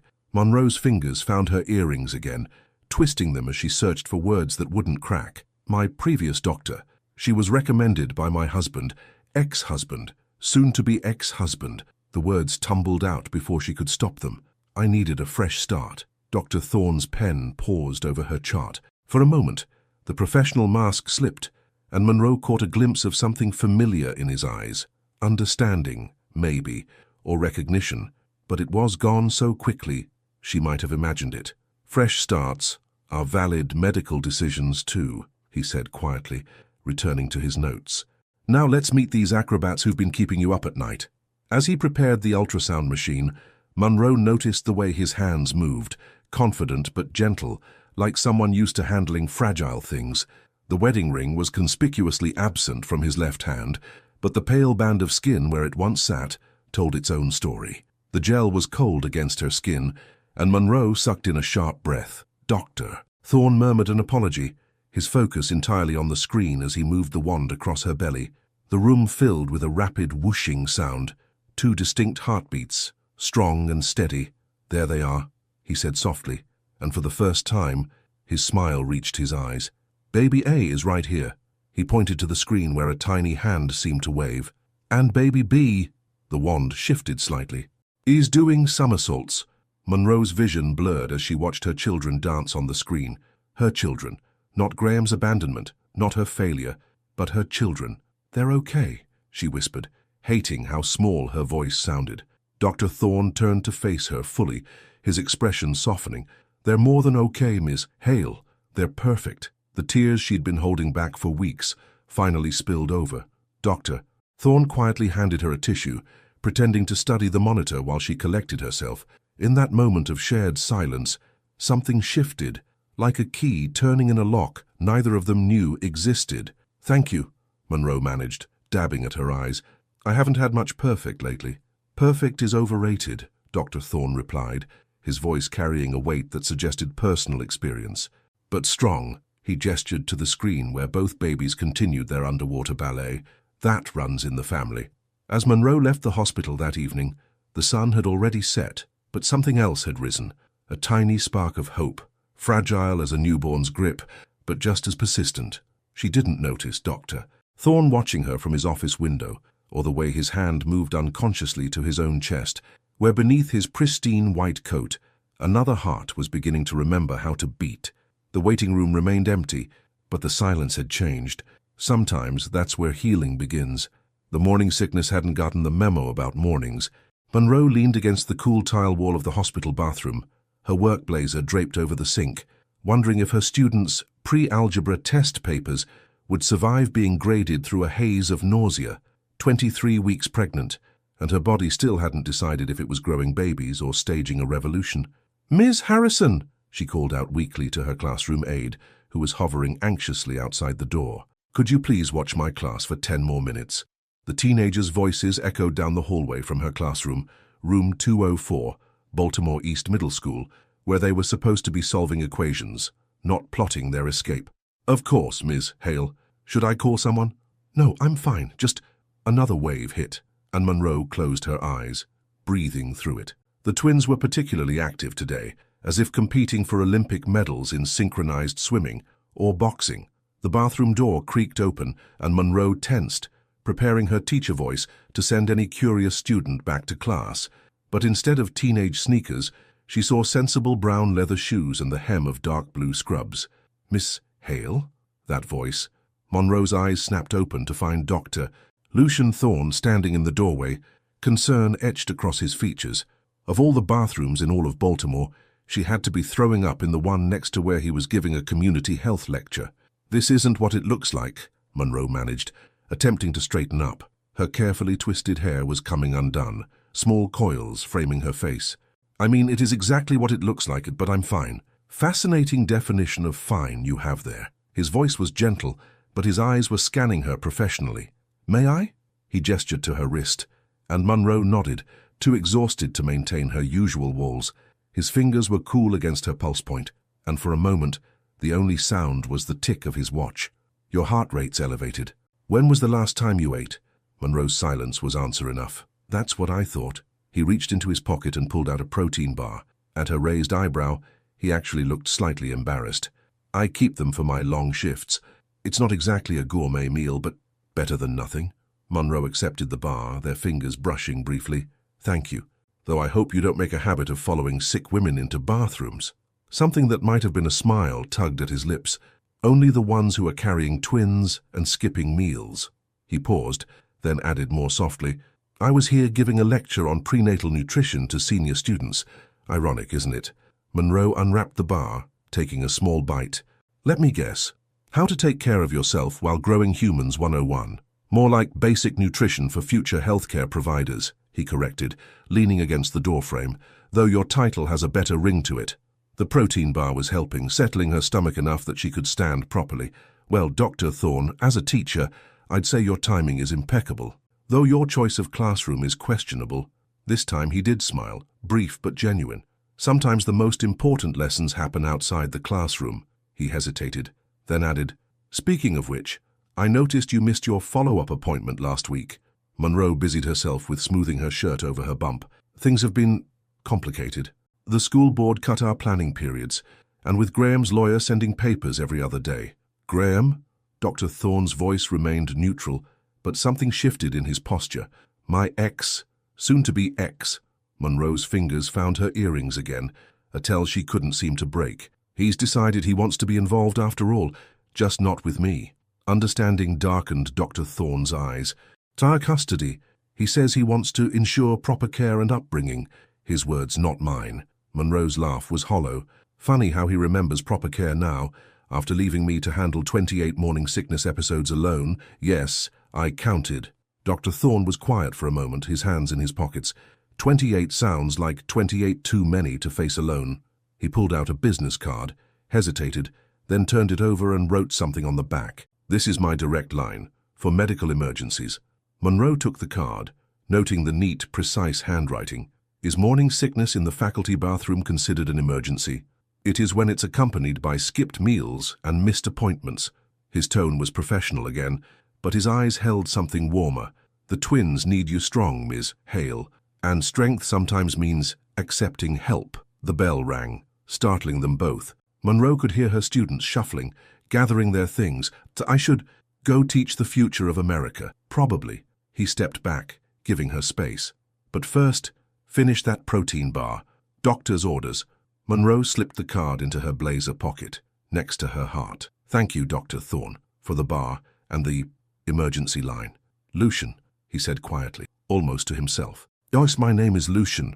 Before Monroe could respond, he was gone, his footsteps echoing down the hall. Through the open door, she could hear him explaining something to Miss Harrison, probably assuring her that everything was fine. Monroe looked at herself in the mirror, adjusting her twist back into place. Her reflection showed the same face as always, brown eyes tired but determined, skin glowing with what her mother insisted was the famous pregnancy radiance, but felt more like perpetual overheating. But something was different. Maybe it was the protein bar settling in her stomach, or maybe it was the weight of the business card in her pocket, but she felt steadier. The second bell rang. Her students would be waiting. Monroe straightened her shoulders, channeling her mother's strength and her father's determination. One hand moved to her belly, where the twins had finally settled into a gentler dance. "All right, little ones," she whispered. "Let's go teach some algebra. And maybe," she touched the pocket with the card, "and maybe we're not as alone as we thought." Outside, the autumn sun painted Baltimore in shades of gold and promise, while inside room 204, life continued its messy, beautiful dance. And in a hospital across town, a certain doctor found himself staring at his phone, wondering if helping a patient find her strength might help him remember his own. Numbers had always made sense to Monroe. 7 times 8 would always be 56. The square root of 100 would always be 10. But sitting in her obstetrician's office on a grey Tuesday afternoon, staring at the stack of legal documents in her lap, no equation could help her make sense of Graham's demands. Full custody. The words tasted bitter in her mouth. He wants full custody of babies he hasn't even met.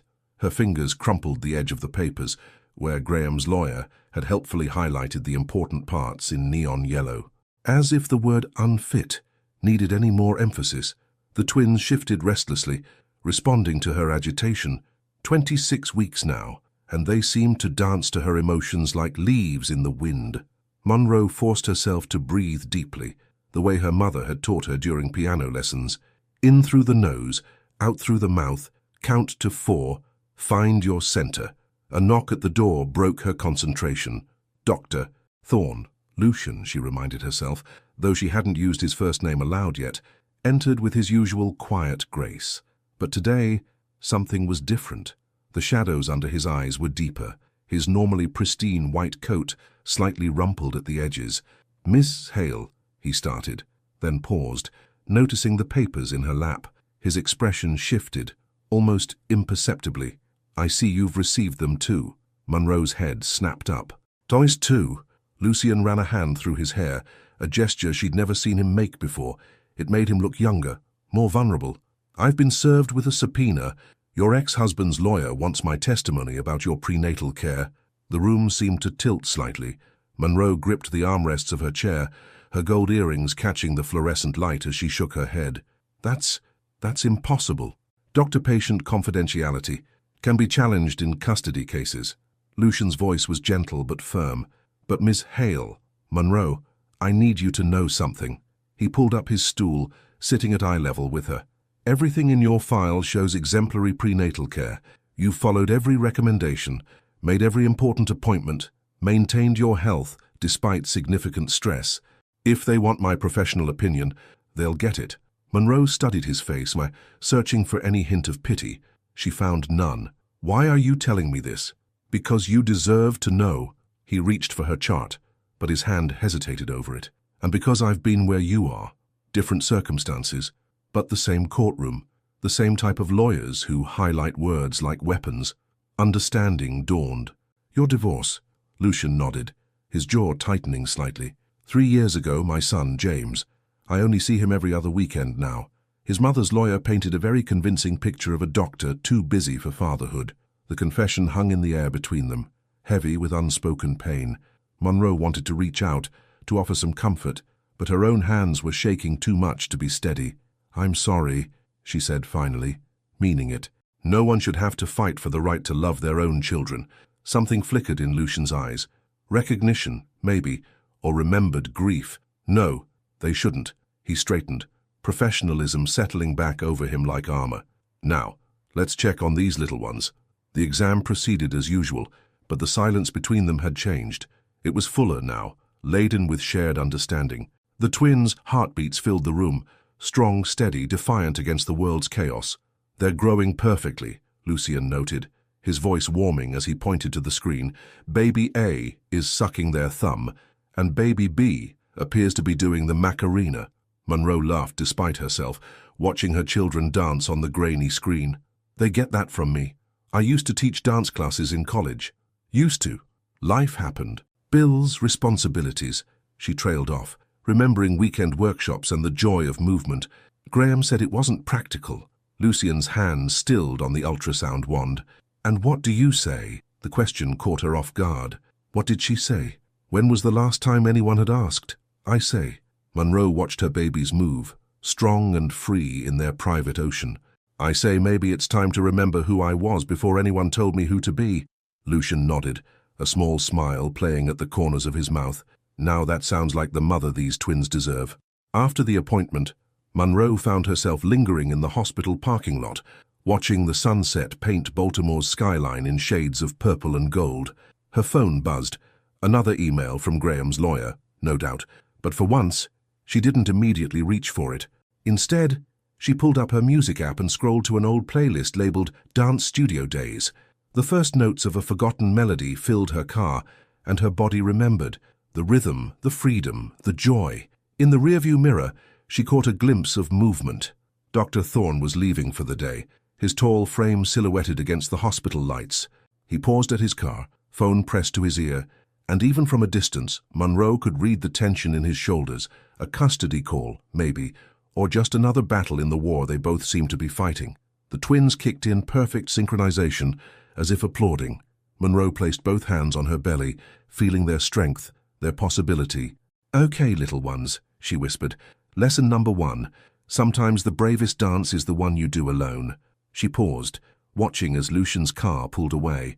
"But maybe sometimes the best dances are the ones where someone unexpected joins in."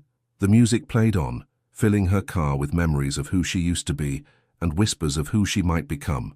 Tomorrow would bring more lawyers, more highlighted documents, more battles. But tonight, in a hospital parking lot as day faded to dusk, Monroe Hale remembered how to dance. The grocery store at 11 p.m. was its own kind of liminal space. Monroe wandered the aisles of Martinez Market, her shopping basket heavy with the random cravings that had driven her out of bed: pickles, chocolate ice cream, and inexplicably, raw carrots. The fluorescent lights hummed overhead, casting strange shadows in the nearly empty store. 28 weeks pregnant, and sleep had become a distant memory. Between the twins' nocturnal gymnastics and the mounting pressure of Graham's custody suit, Monroe's nights had become an endless parade of worry and watermelon cravings. Her loose Baltimore Ravens sleep shirt stretched over her growing belly as she reached for a jar of peanut butter on the top shelf. "Let me help you with that." A familiar hand reached past her, easily grabbing the jar. Monroe turned to find Lucian Thorne standing there, looking decidedly undoctor-like in faded jeans and a grey Henley. The shadows under his eyes matched her own. "We have to stop meeting like this," Monroe said, accepting the peanut butter. "People will talk. At this hour, the only people awake are the sleep-deprived and the guilty." He glanced at her basket. "Although that combination suggests a bit of both." Monroe looked down at her mismatched groceries and laughed. "Judge not Dr. Thorne. Your cart isn't exactly a model of nutritional excellence either.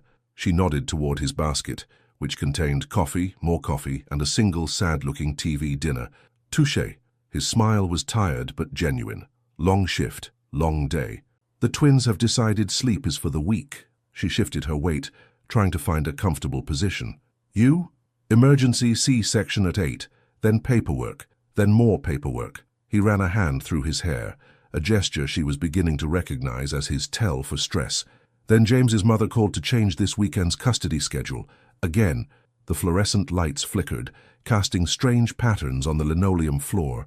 Somewhere in the store, an old song played softly, something about midnight and chance meetings. How old is he? Monroe asked quietly. James? 7. Lucian's voice softened. He likes dinosaurs and hates Brussels sprouts. He has my eyes, but his mother's laugh. He paused, looking down at his coffee-filled cart. At least, I think he still hates Brussels sprouts. So it's hard to keep up with preferences when you're working from a calendar. Monroe touched her belly, feeling the twins shift. I'm afraid of missing things, she admitted. If Graham wins, there will be so many moments I'll never get back. Monroe, Lucian's voice was firm but gentle. May I show you something? She nodded, curious. He pulled out his phone, quickly finding what he wanted, then held it out to her. The screen showed a carefully organized spreadsheet. What am I looking at?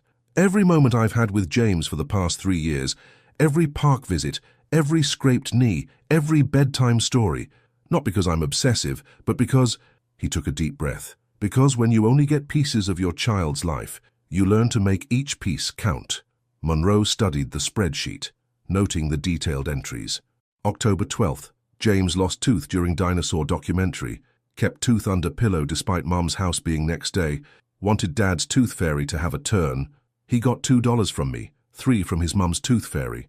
Lucian's smile held equal parts joy and pain. We're still competing on that front.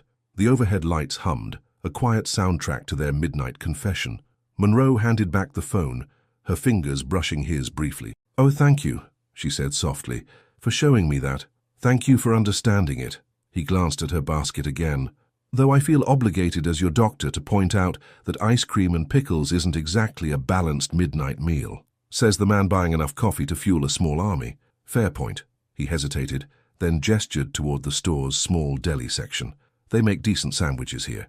If you're interested in actual food, Monroe should have said no, should have remembered professional boundaries and complicated situations, but exhaustion had worn down her usual defenses, and the twins were doing something that felt suspiciously like encouraging kicks. Only if you're willing to trade some of that coffee for my chocolate ice cream, she found herself saying. They ended up at one of the store's small tables, sharing turkey sandwiches and trading stories in the quiet hours between yesterday and tomorrow. Monroe told him about her students' latest mathematical adventures, and he shared tales from his residency days. The fluorescent light still hummed, but somehow it felt more like starlight. Can I ask you something? Monroe said, watching him doctor his coffee with an alarming amount of sugar. That spreadsheet. Does it help, making order out of chaos? Lucian was quiet for a moment, stirring his coffee thoughtfully. It helps me remember that even broken things can be beautiful. A scattered constellation is still made of stars. The twins kicked in tandem, as if applauding his poetry. Monroe pressed a hand to her side, and without thinking, reached for Lucian's hand. Here, she said, placing his palm where the strongest kicks were. They seem to like your voice. The moment stretched between them, delicate as spun sugar.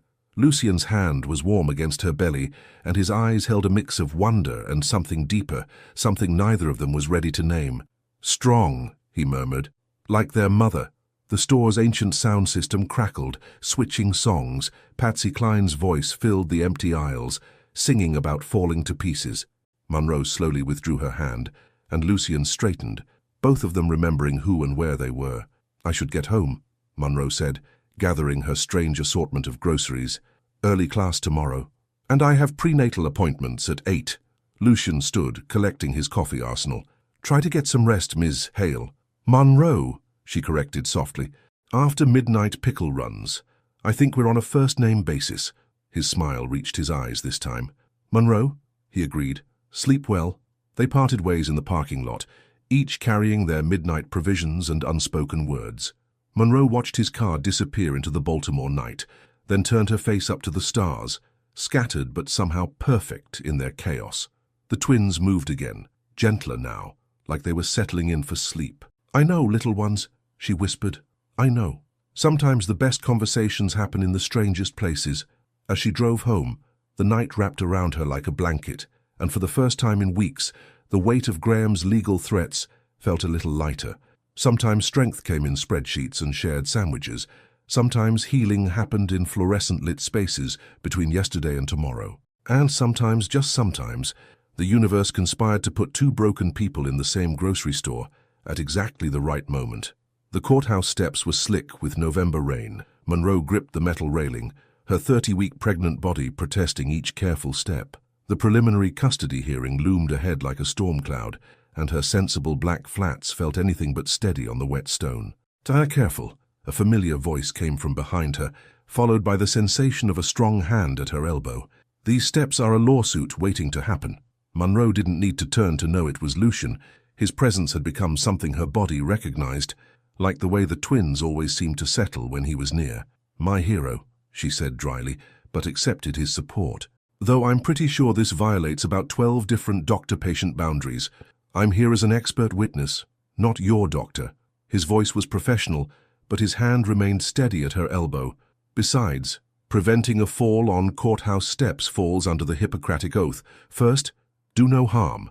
They reached the top of the steps, and Monroe turned to thank him, only to freeze at the sight of a familiar figure approaching through the rain. Graham Calloway stood under a sleek black umbrella, his tailored suit as immaculate as ever. He looked exactly as he had the day he'd left, polished, controlled, and completely untouchable. The only difference was the blonde woman beside him, clutching his arm and wearing an engagement ring that Monroe recognized from their joint bank account statements. "Monroe!" Graham's voice carried across the wet courtyard, smooth as aged whiskey and twice as bitter. "You're looking healthy." Lucian's hand tightened slightly on her elbow before dropping away. Monroe straightened her spine, grateful for the simple black maternity dress her mother had helped her choose. "Graham, I see you've been busy." The blonde, Veronica something, if Monroe remembered the social media posts correctly, had the grace to look uncomfortable. Graham merely smiled, the same smile he'd used when convincing Monroe to give up her dance classes. "So that's just ensuring our children have the best possible future. I trust you received the updated custody proposal." "You mean your demand for full custody with supervised visitation for me?" Monroe's gold earrings caught the grey light as she tilted her chin up. "Yes, my lawyer found it fascinating reading." "It's for the best, Monroe. You know that." Graham's eyes flickered to Lucian, who stood silently beside her. "And who might this be?" "Dr. Lucian Thorne." Lucian's voice was cool and professional. "I'm here as an expert witness regarding Ms. Hale's prenatal care." Something sharp flashed in Graham's eyes. "Ah, yes, the devoted physician. Your reputation precedes you, Doctor, especially regarding personal involvement with patients."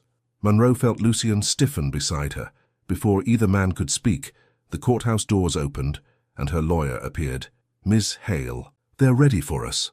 The next 2 hours passed in a blur of legal terminology and thinly veiled accusations.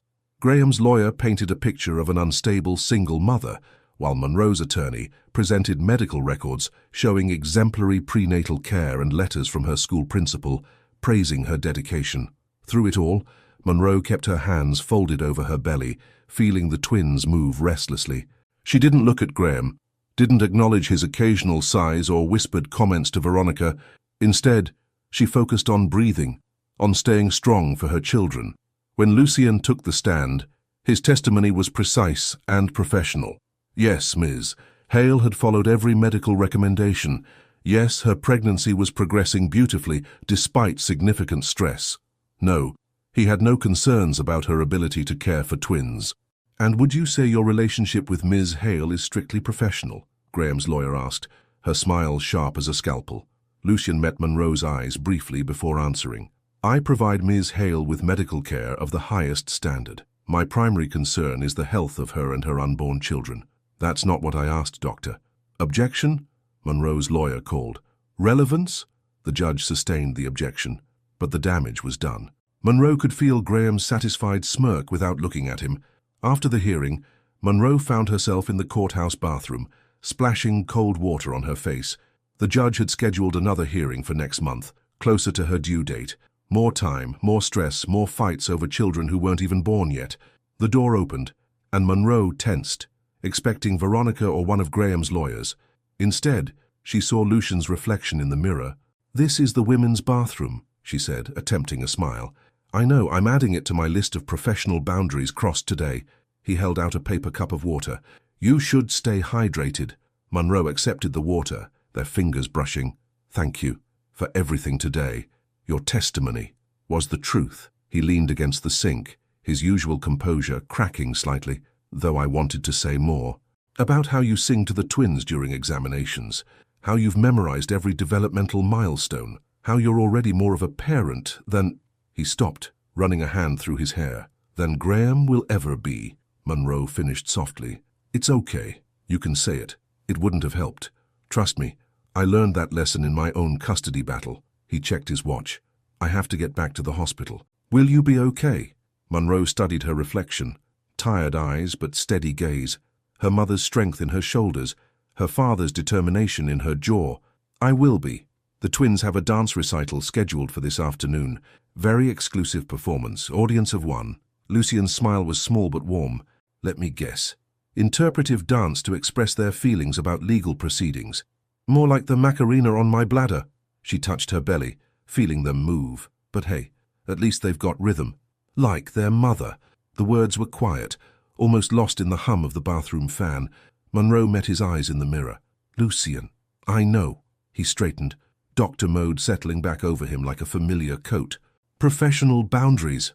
"Right." The word tasted like copper in her mouth. "Professional boundaries." He left first, the door closing softly behind him. Monroe stayed a moment longer, watching the fluorescent lights flicker above her. The twins kicked in perfect synchronization, as if trying to tell her something important. "I know, little ones," she whispered. "Sometimes the hardest boundaries to keep are the ones we're not sure we want." Outside, the November rain continued to fall on Baltimore, washing away footprints and almost moments, while inside the courthouse bathroom, Monroe Hale added another crack to her carefully constructed walls, right next to the one shaped like a doctor's gentle hands and understanding eyes. December arrived in Baltimore like a whisper, bringing soft snow and longer nights.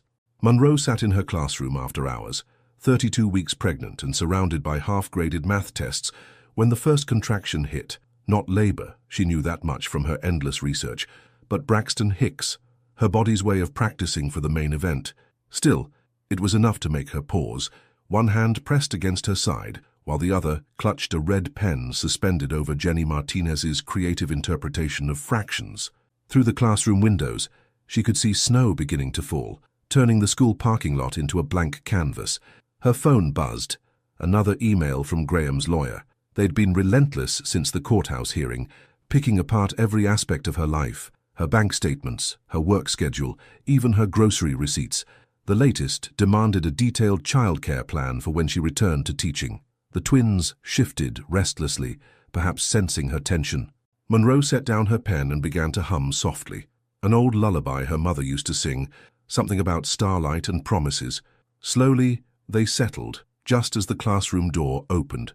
"Miss Harrison said I'd find you here." Monroe looked up to find Lucian standing in the doorway, still in his hospital scrubs with snowflakes melting in his hair. They hadn't spoken since the courthouse, their last appointment handled by his colleague, Dr. Chen. Professional boundaries. They'd both agreed, yet here he was, looking somehow both out of place and perfectly right among the student artwork and math posters. "Parent-teacher conferences," he asked, stepping inside. "Test grading." Monroe gestured to the papers scattered across her desk. "Apparently, the quadratic formula is open to creative interpretation." "Ah, yes. I remember trying to convince my algebra teacher that x2 could identify as x3 if it believed in itself." He moved closer, concern flickering across his features. "You okay? You seem like I'm having Braxton Hicks contractions while trying to decode teenage mathematical philosophy." She attempted a smile. "Oh, just another Tuesday in the life of a pregnant math teacher." Lucian pulled up one of the student chairs, looking almost comical with his long legs folded into the small space. "You should be resting," says the man who just worked a 12-hour shift. She raised an eyebrow. "Don't think I haven't noticed the schedule changes. You've been avoiding me." "Professional boundaries." "I know." Monroe winced as another practice contraction tightened across her belly. Though I'm not sure professional boundaries include tracking down your patient at her workplace. Lucian was quiet for a moment, watching the snow fall outside. James had his winter concert tonight, piano recital. His voice was soft, almost lost in the hum of the classroom heater. I was supposed to be there. Caroline, his mother, changed the schedule last minute. Again, understanding dawned. So you came here instead. I came here because sitting alone in my office thinking about another missed moment felt like drowning. He met her eyes. And because every time I close my eyes, I see you on those courthouse steps, facing down the man who tried to break you, And you what? Monroe's heart was beating faster than any Braxton Hicks could explain, and I realized that all these professional boundaries we're so carefully maintaining. He ran a hand through his snow-damp hair. They're not protecting anyone.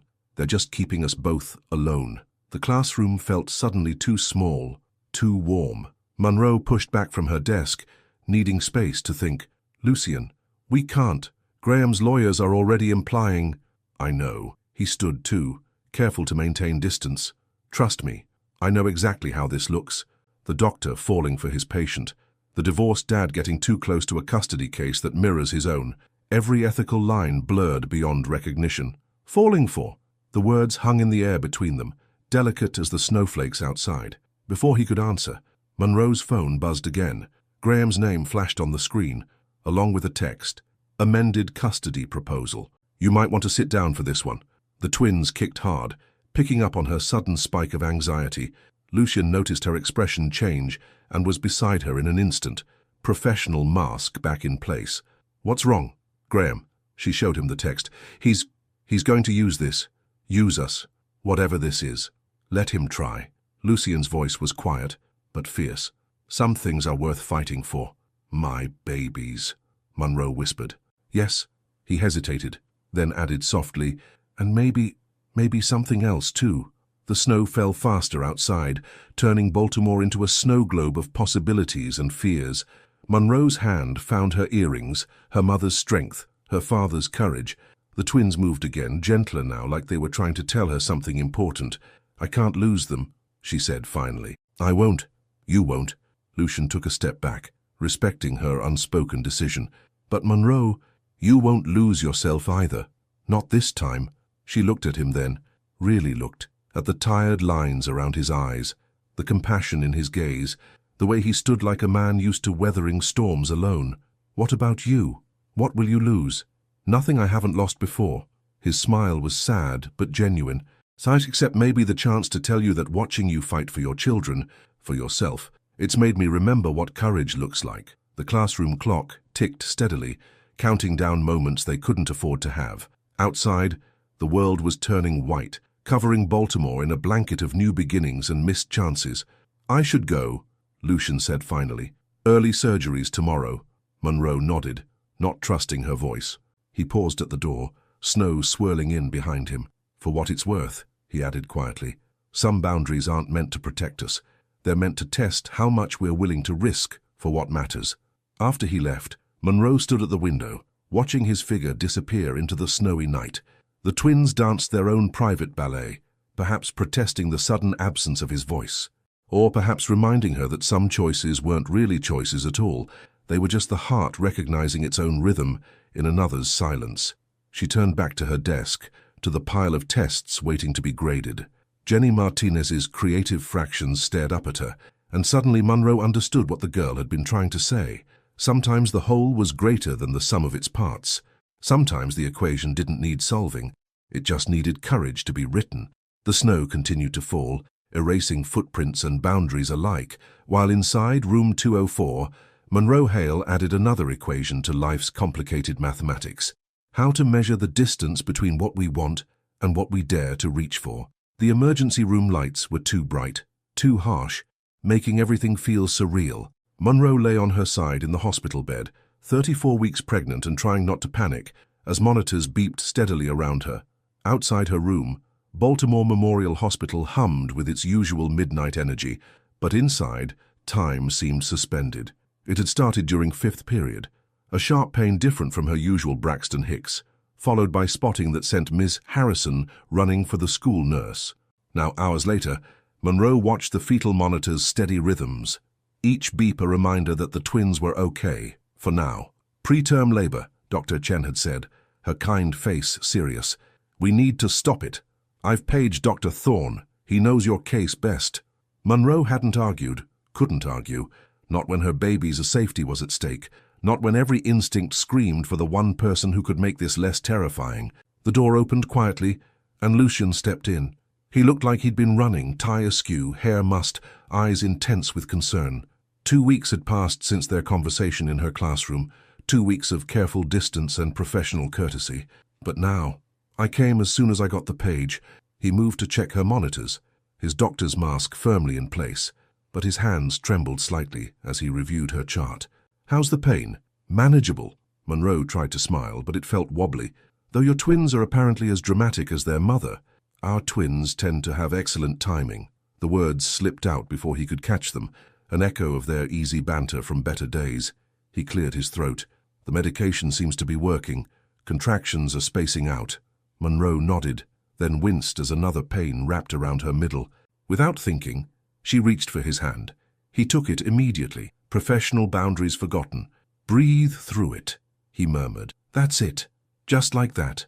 When the contraction passed, neither of them let go. The monitors beeped steadily in the background, counting heartbeats and moments and things left unsaid. I was so scared, Monroe whispered finally. All I could think was, Graham doesn't even know their names, the ones I picked. He's fighting so hard for them, and he doesn't even know I want to name them after the stars. Lucian's thumb traced gentle circles on her palm. Tell me, Celeste and Nova. Her free hand rested on her belly, feeling their movements. Because they're the light in my darkness.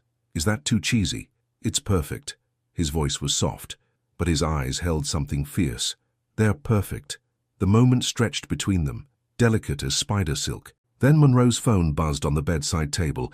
Graham's lawyer, again. Reality crashed back in. Lucian started to pull away, but Monroe held on. Stay, she said. Please.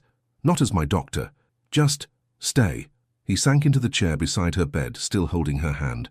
Monroe, if anyone finds out, I know. She met his eyes. But I'm tired of being afraid. Of Graham. Of lawyers. Of losing everything.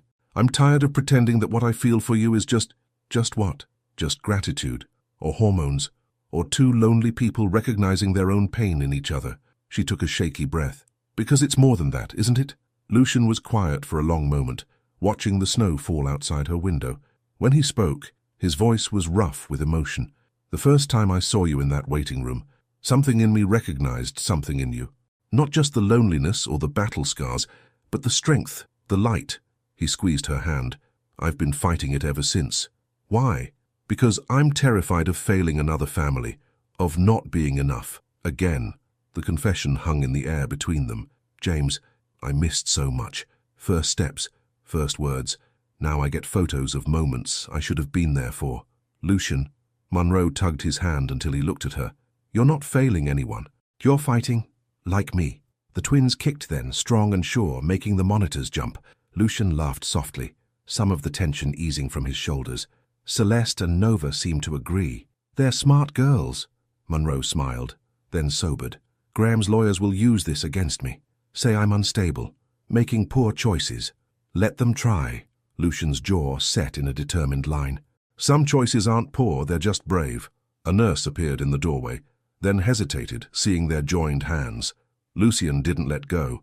Instead, he stood, using his body to shield their connection from view. Try to rest, he said softly. I'll be here. Not as your doctor. Just here. Monroe nodded, suddenly exhausted. The medication was making her drowsy, but she fought to keep her eyes open. Lucian? When this is over, when the twins are born and the custody battle is done, will you teach me to dance again? His smile was like sunrise after a storm. I thought you were the dance teacher. Maybe. She felt herself drifting, anchored only by his hand in hers. But I think some dances are better learned together. The last thing she heard before sleep claimed her was his whispered reply. Then we'll learn together, step by step, beat by beat, until we get it right. Through the hospital window, Baltimore glittered with winter lights. while inside room 412, two hearts found their rhythm in the space between professional and personal, between fear and courage, between what was safe and what was true. And in Monroe's dreams, she danced, not alone, not anymore, while two stars named Celeste and Nova twirled above, lighting the way home. The conference room at Monroe's lawyer's office felt too small for the storm that was brewing. At 36 weeks pregnant, Monroe sat with her back straight despite her exhaustion, one hand resting protectively over Celeste and Nova, while the other gripped a manila envelope that had arrived that morning. Inside were photos, dozens of them. Monroe leaving the hospital after her preterm labor scare, Lucian walking her to her car, their hands clasped in the emergency room. Each image time-stamped, documented, weaponized. Mrs. Calloway, Graham's lawyer began. Ms. Hale, Monroe corrected firmly, her gold earrings catching the winter sunlight. I never changed my name. Miss Hale, the lawyer continued, her smile sharp as broken glass. These photos raise serious concerns about your judgment. Engaging in a romantic relationship with your physician while pregnant with my client's children. Objection. Monroe's lawyer interrupted. This isn't a courtroom, counselor, and there's no evidence of any improper relationship. Graham leaned forward, his expensive suit crinkling slightly. No evidence. She's holding his hand in half these photos. The same doctor who's supposed to be providing expert testimony about her fitness as a mother. Monroe felt the twins shift restlessly, responding to her tension.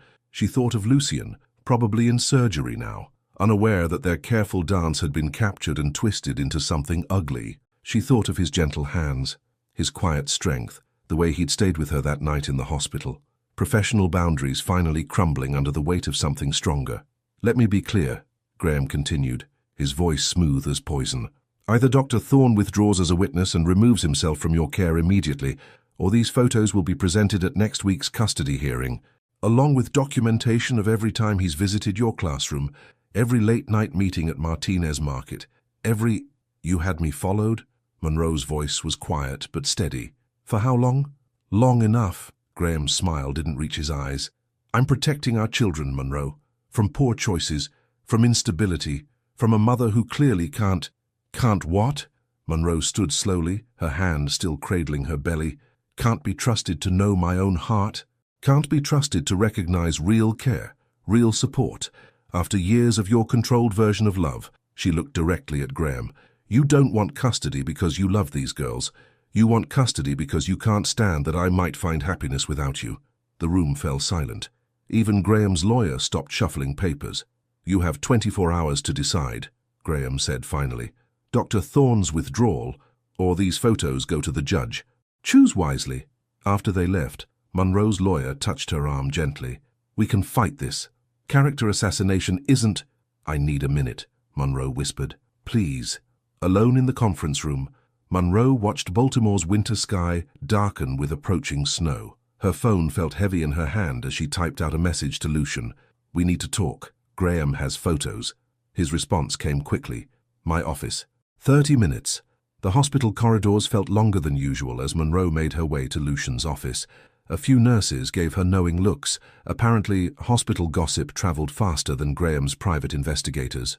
Lucian was waiting, his surgical scrubs replaced by his usual dress shirt and tie. He took one look at her face and closed the door. Show me, he said quietly. Monroe handed him the envelope, watched as he flipped through the photos, his expression growing darker with each image. He wants you to withdraw as a witness, she said. Cut all contact, or he'll use these to paint me as unstable in court. Lucian set the photos down carefully. And what do you want? What I want, Monroe laughed, but it came out more like a sob. I want to have my babies without fear. I want to teach my students without looking over my shoulder. I want... She touched her belly as the twins kicked. I want to dance again without someone telling me the music's wrong. Monroe! Lucian stepped closer, close enough that she could see the flecks of grey in his blue eyes. Tell me what to do. If you want me to withdraw, to step away. No. The word came out fierce and certain. No more stepping away. No more hiding. She met his gaze. I spent years letting Graham decide what was best for me. Never again. The custody hearing will show exactly what these photos show. Monroe squared her shoulders. A woman who's learned to recognize real love, a mother who's choosing courage over fear, and a man who's brave enough to stay even when it's hard. Lucian's hand found hers, their fingers intertwining like they'd done this 1,000 times before. "Are you sure? Once we take this stand?"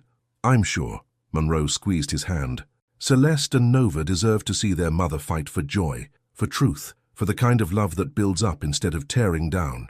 Outside, snow began to fall, thick and fast, turning Baltimore into a world of white possibility. The twins moved in perfect synchronization, as if dancing to music only they could hear. "Then we fight," Lucian said softly. Together, Monroe echoed, and in that word was every dance not danced, every moment not seized, every fear finally faced. The photos lay scattered on Lucian's desk, each one a testament to something Graham had never understood. That real love didn't need to hide. That real strength sometimes looked like holding hands in emergency rooms. That real parenting meant showing your children how to be brave. Monroe touched the nearest photo, where Lucian's hand supported her elbow on the courthouse steps. "Look at us," she whispered. "All this time trying to maintain boundaries, and anyone with eyes could see." "See what?" "That some loves are worth the risk." She smiled up at him, fierce and certain. "That some dances can't be choreographed or controlled. They just have to be lived." Lucian's free hand came to rest beside hers on her belly, feeling Celeste and Nova's strong kicks. "Then let's live it. All of it. The hard parts and the beautiful ones. Even if we stumble." His smile held all the warmth Graham's had lacked, especially then. "Because that's when we'll hold on tighter." The snow fell harder, erasing the world outside his office window, while inside, two hearts beat in time with two others, creating a rhythm that no court could judge, no lawyer could twist, no fear could silence. And somewhere in the universe, two stars named Celeste and Nova twinkled a little brighter, blessing the dance that was just beginning. The courtroom clock ticked like a metronome, counting down the moments until everything changed. At 38 weeks pregnant, Monroe sat at the defendant's table, her dark blue maternity dress carefully chosen to project stability, strength, motherhood. The twins moved restlessly, perhaps sensing the tension that filled courtroom 3B of the Baltimore County Circuit Court. Graham sat with his legal team, Veronica notably absent. He'd traded his usual power suit for something more subdued. Navy blue, conservative, the costume of a concerned father. The private investigator's photos were arranged neatly in a folder before him, each one a potential weapon. "Your Honor," Graham's lawyer began, "we'd like to call Dr. Lucian Thorne to the stand."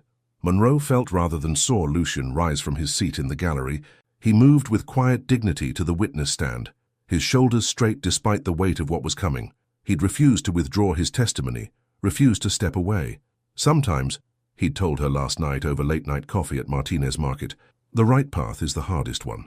Dr. Thorne, Graham's lawyer smiled like a shark scenting blood. "How long have you been Mrs. Hale's physician?"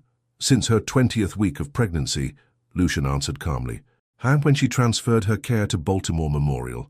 And in that time, would you say you've developed personal feelings for your patient?" Monroe's lawyer stood. "Objection, Your Honor. Relevance goes to the witness's credibility," Graham's lawyer countered, "and to Ms. Hale's judgment regarding the welfare of the children." The judge considered, then nodded. "I'll allow it. The witness will answer." Lucian met Monroe's eyes briefly before speaking. "My feelings for Miss Hale are not relevant to my medical testimony. What is relevant is her exemplary prenatal care, her quick response to complications, and her unwavering dedication to her daughter's health." "So you deny these photos?" Graham's lawyer held up the first image. Monroe and Lucian in the emergency room, hands clasped. "Deny that you've crossed professional boundaries?" "I deny nothing." Lucian's voice was steady. "I chose to support a patient through a medical crisis, to be present for someone facing challenges I understand personally. If that makes me less credible in your eyes, so be it. But it makes me more human in my own." A murmur ran through the courtroom. Monroe touched her belly as Celeste, or maybe Nova, kicked particularly hard. Her mother, sitting in the front row, reached forward to squeeze her shoulder. "Doctor," Thornton, Graham's lawyer continued, "are you aware that developing romantic feelings for a patient violates medical ethics?" "I'm aware that ethics are complex," Lucian answered, "that sometimes doing the right thing means recognizing when rules and reality intersect. I'm also aware that I'm not the one who abandoned my children for a political career." "Objection," Graham's lawyer snapped. "Withdrawn," Lucian said calmly. "But my point stands. We're here to discuss Mrs. Hale's fitness as a mother. I've witnessed that fitness firsthand, in her dedication to prenatal care, in her preparation for twins, in her ability to balance work and health. Any personal feelings I may have developed don't change those facts. The questioning continued, each answer more measured than the last. Monroe watched as Lucien handled every attempt to discredit him with grace and honesty. No denials, no excuses, just truth. Finally, Monroe's lawyer stood for cross-examination. Dr. Thorne, in your professional opinion, what environment would best serve these children? Lucien straightened, his voice carrying to every corner of the courtroom. Children thrive where they are loved unconditionally, where they see strength modeled, not just talked about, where they learn that life's hardest moments can lead to its most beautiful ones. He looked directly at Graham. They need a parent who shows them how to be brave, how to be true to themselves, how to dance even when the music seems impossible to hear. The metaphor wasn't lost on Monroe. She thought of all their careful steps, their attempted boundaries, their growing recognition that some rhythms couldn't be denied. Her hands cradled her belly as the twins moved in their own private dance. No further questions, her lawyer said quietly. As Lucien stepped down from the witness stand, a sharp pain wrapped around Monroe's middle, different from Braxton Hicks, more intense. She must have made some small sound because both lawyers stopped, turning to look at her. Ms. Hale, the judge leaned forward. Are you all right? Another pain hit, and Monroe felt something warm and wet beneath her. Her mother was instantly at her side, while Lucien moved forward, doctor's instincts overriding courtroom protocol. Her water's broken, he announced, already checking his watch for contraction timing. We need to get her to the hospital. Graham stood, his controlled facade cracking. Now. But the hearing— Your Honor, Monroe's lawyer interrupted. I move for a continuance. The judge nodded, already gathering her papers.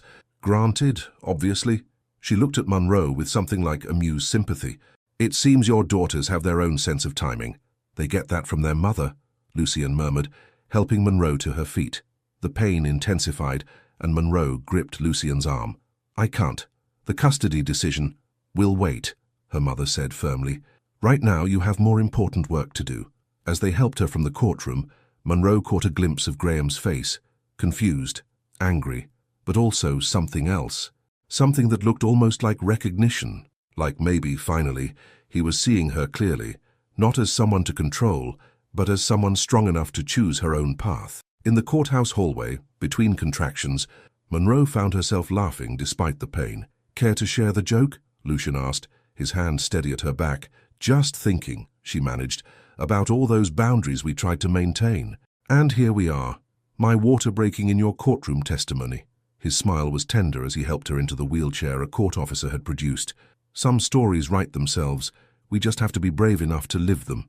Speaking of brave, Monroe gasped as another contraction hit. I hope you're ready for this next dance. It might get messy. Together, he promised. And in that word was every step they'd taken, every boundary crossed, every truth finally spoken. As they wheeled her toward the exit, the winter sun broke through Baltimore's clouds, painting the courthouse steps in shades of gold and promise. Two stars were about to join their earthly dance, and not even Graham's lawyers could argue with that timing. Celeste and Nova were coming, ready to write their own story, to join their mother's brave dance, to prove that sometimes the most beautiful moments come just when you think all hope is lost.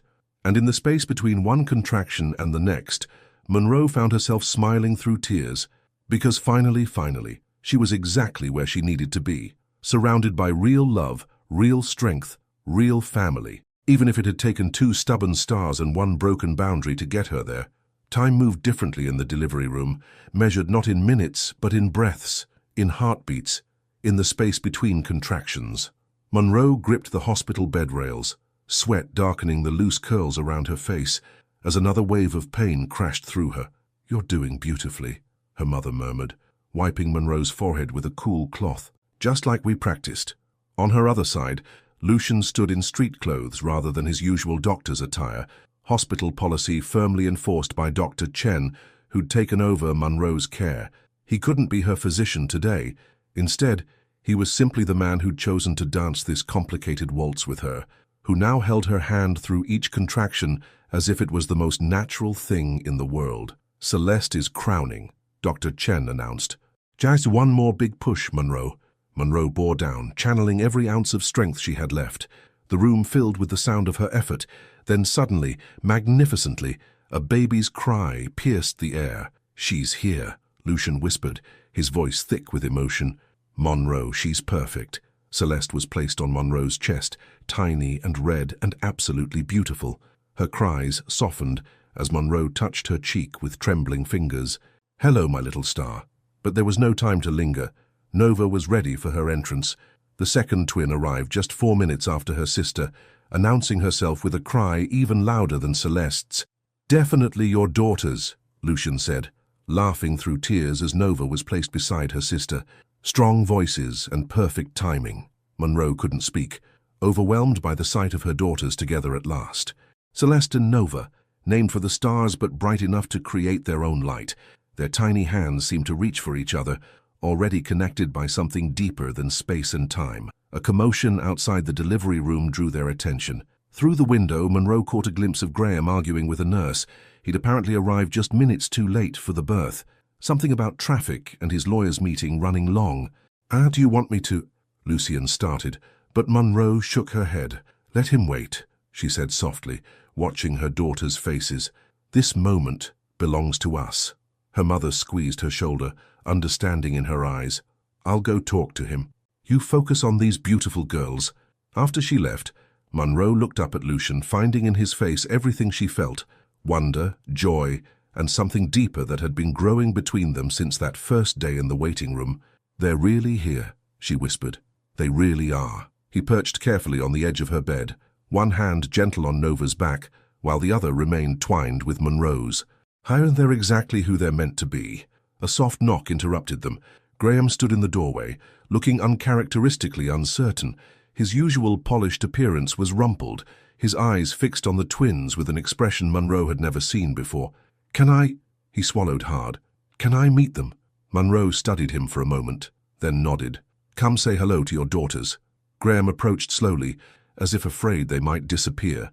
"They're so small, but mighty," Monroe said. "This is Celeste." She nodded to the baby on her left. "And this is Nova."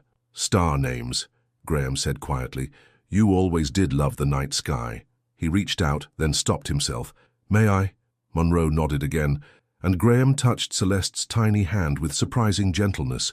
The baby gripped his finger, and something in his face changed, softened, cracked, transformed. He started, then had to clear his throat. "I've been doing this all wrong, haven't I?" "Yes," Monroe said simply. "You have." Graham straightened, but not with his usual arrogance.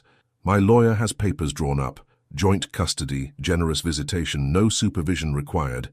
He met Monroe's eyes. "If you're willing to consider it." Monroe felt Lucian tense beside her, but she squeezed his hand reassuringly. "We can talk about it later. Right now." She looked down at her daughters, perfect and new and already teaching her about love. Right now, they need their mother to rest, and their father to understand that some things can't be controlled with legal papers. Graham nodded, understanding finally reaching his eyes. "They need us to be better. For them." He glanced at Lucian, something like resignation crossing his face.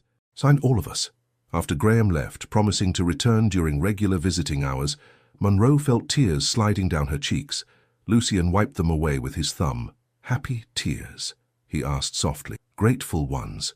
She looked up at him. "For this moment, for these girls, for you, for us," he corrected, and leaned down to kiss her forehead. "All of us." The twins slept peacefully between them, their tiny chests rising and falling in perfect synchronization. Outside, Baltimore's winter sun broke through the clouds, painting the hospital room in shades of gold and possibility. "You know," Lucian said, watching Celeste and Nova's fingers intertwine, "I think they've been teaching us to dance all along." "Oh," Monroe smiled, exhausted but radiant. "How so?" "Step by step, heart by heart, teaching us that sometimes the most beautiful choreography is the one you couldn't plan." He touched Nova's dark curls gently. "That love isn't about perfect timing or maintained boundaries. It's about being brave enough to try," Monroe finished. "To trust, to believe in second chances and new beginnings. And third and fourth chances," Lucian added with a soft laugh. "However many it takes to get it right." The twins stirred, perhaps dreaming of their own private galaxy where they'd waited so long to join this earthly dance. Monroe held them closer, feeling Lucien's strength beside her, her mother's love in the room, and even Graham's awakening understanding. "Welcome to the dance, my little stars," she whispered to her daughters. "It's messy and complicated and absolutely beautiful, and we're all here to dance it with you." Celeste and Nova slept on, while around them love wrote its own choreography, in heartbeats and hope, in endings and beginnings, in all the perfectly imperfect steps that had led them here, to this room, this moment, this family being born not just of blood and pain, but of courage and choice and hearts brave enough to try again. In the end, it wasn't about maintaining boundaries or following rules. It was about recognizing when love was real enough to break them all, and being brave enough to let it. 1 year later, the late autumn breeze carried the scent of fallen leaves through Baltimore's Patterson Park. Monroe sat on a checkered picnic blanket, watching as Celeste and Nova took wobbly steps in the grass, their first birthday dresses matching the golden afternoon light. At 12 months old, the twins were already showing distinct personalities. Celeste, thoughtful and observant, holding onto her sister's hand; Nova, bold and laughing, leading their shared adventure. "They're getting faster," Lucian said, settling beside her with 2 cups of coffee from their favorite cart. "Soon they'll be outrunning both of us." "Already are."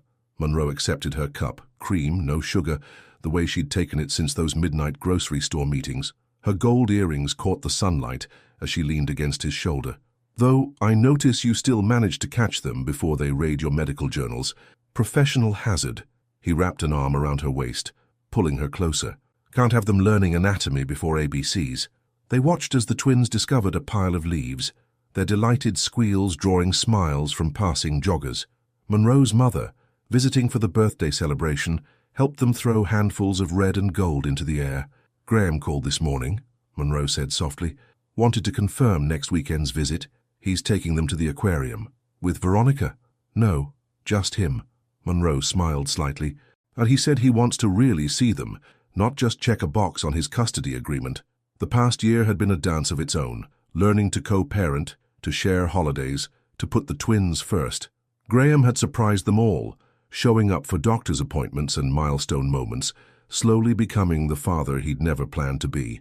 Speaking of agreements, Lucian shifted, suddenly nervous. Dr. Chen mentioned the practice is expanding. "They're looking for a new OB/GYN. Monroe turned to face him. "Oh, I'm thinking of transferring. Different hospital, different ethics board." His eyes met hers. "No more professional boundaries to navigate." "You love Baltimore Memorial," Monroe said softly. "Your whole career. I love you more." The words were simple, certain. "You and the girls. Besides," his smile turned playful, "the new hospital is closer to a certain middle school. Better for impromptu lunch dates between surgeries." Monroe's heart skipped, the way it still did when he looked at her like that. "You're sure? About changing hospitals?" "Yes." He reached into his pocket, pulling out a small velvet box. "About this, absolutely certain." The ring caught the autumn light, not a diamond, but 2 small stars, their points touching. Monroe's breath caught as Lucian shifted to one knee on their picnic blanket. "I had a whole speech planned," he said, "about constellations and timing and love that breaks all the rules. But looking at you now, with our girls dancing in the leaves," he took her hand, "I just want to ask, will you dance with me, every day, for the rest of our lives?" Tears blurred Monroe's vision as she nodded. "Yes, 1,000 times yes." The twins, as if sensing the moment, tottered over to tumble into their laps. Nova reached for the ring box while Celeste patted her mother's cheeks, catching her happy tears. "Look, little stars," Monroe whispered as Lucian slipped the ring onto her finger. "Daddy's asking us to dance forever." Dance!" Nova declared, while Celeste clapped her tiny hands. Monroe's mother appeared with her phone, capturing the moment. Their little family tangled together on a picnic blanket, autumn leaves swirling around them like nature's confetti. Perfect in its imperfection, beautiful in its truth. Later that evening, after the twins were asleep in their cribs and Baltimore's lights twinkled like earthbound stars, Monroe and Lucian swayed together in their kitchen. No music played except the rhythm of their hearts, the soft hum of the refrigerator, the distant lullaby of city life. "Remember when we tried so hard not to fall in love?" Monroe asked, her head on his chest. "So worst choreography ever," Lucian murmured into her hair. "Thank God our daughters knew better." Through the kitchen window, Celeste and Nova's namesakes shone bright in the clear night sky. Below, in a small Baltimore home filled with children's toys and medical textbooks, crayon drawings and coffee mugs, two people who'd once been afraid to trust love held each other close. And they danced. Not perfectly, not according to any rules or boundaries or carefully maintained distances, but truly, deeply, with all the courage and joy their daughters had taught them to find. They danced like stars finding their orbit, like hearts finding their home, like love finally, beautifully, eternally breaking free. A message to our viewers. What would you risk for love? Would you break boundaries, face fears, dance beyond the safety of carefully drawn lines? Your participation in this channel means everything to us. Please share your thoughts in the comments below. What did Monroe and Lucien's story teach you about love, courage, and the beauty of beginning again? Remember, sometimes the bravest dance is the one that breaks all the rules. And sometimes, just sometimes, that's exactly the dance your heart needs to learn. Thank you so much for watching until the end. If you enjoyed this story, don't forget to subscribe to the channel, leave a like, and comment your thoughts. Your participation is very important to us. See you next time.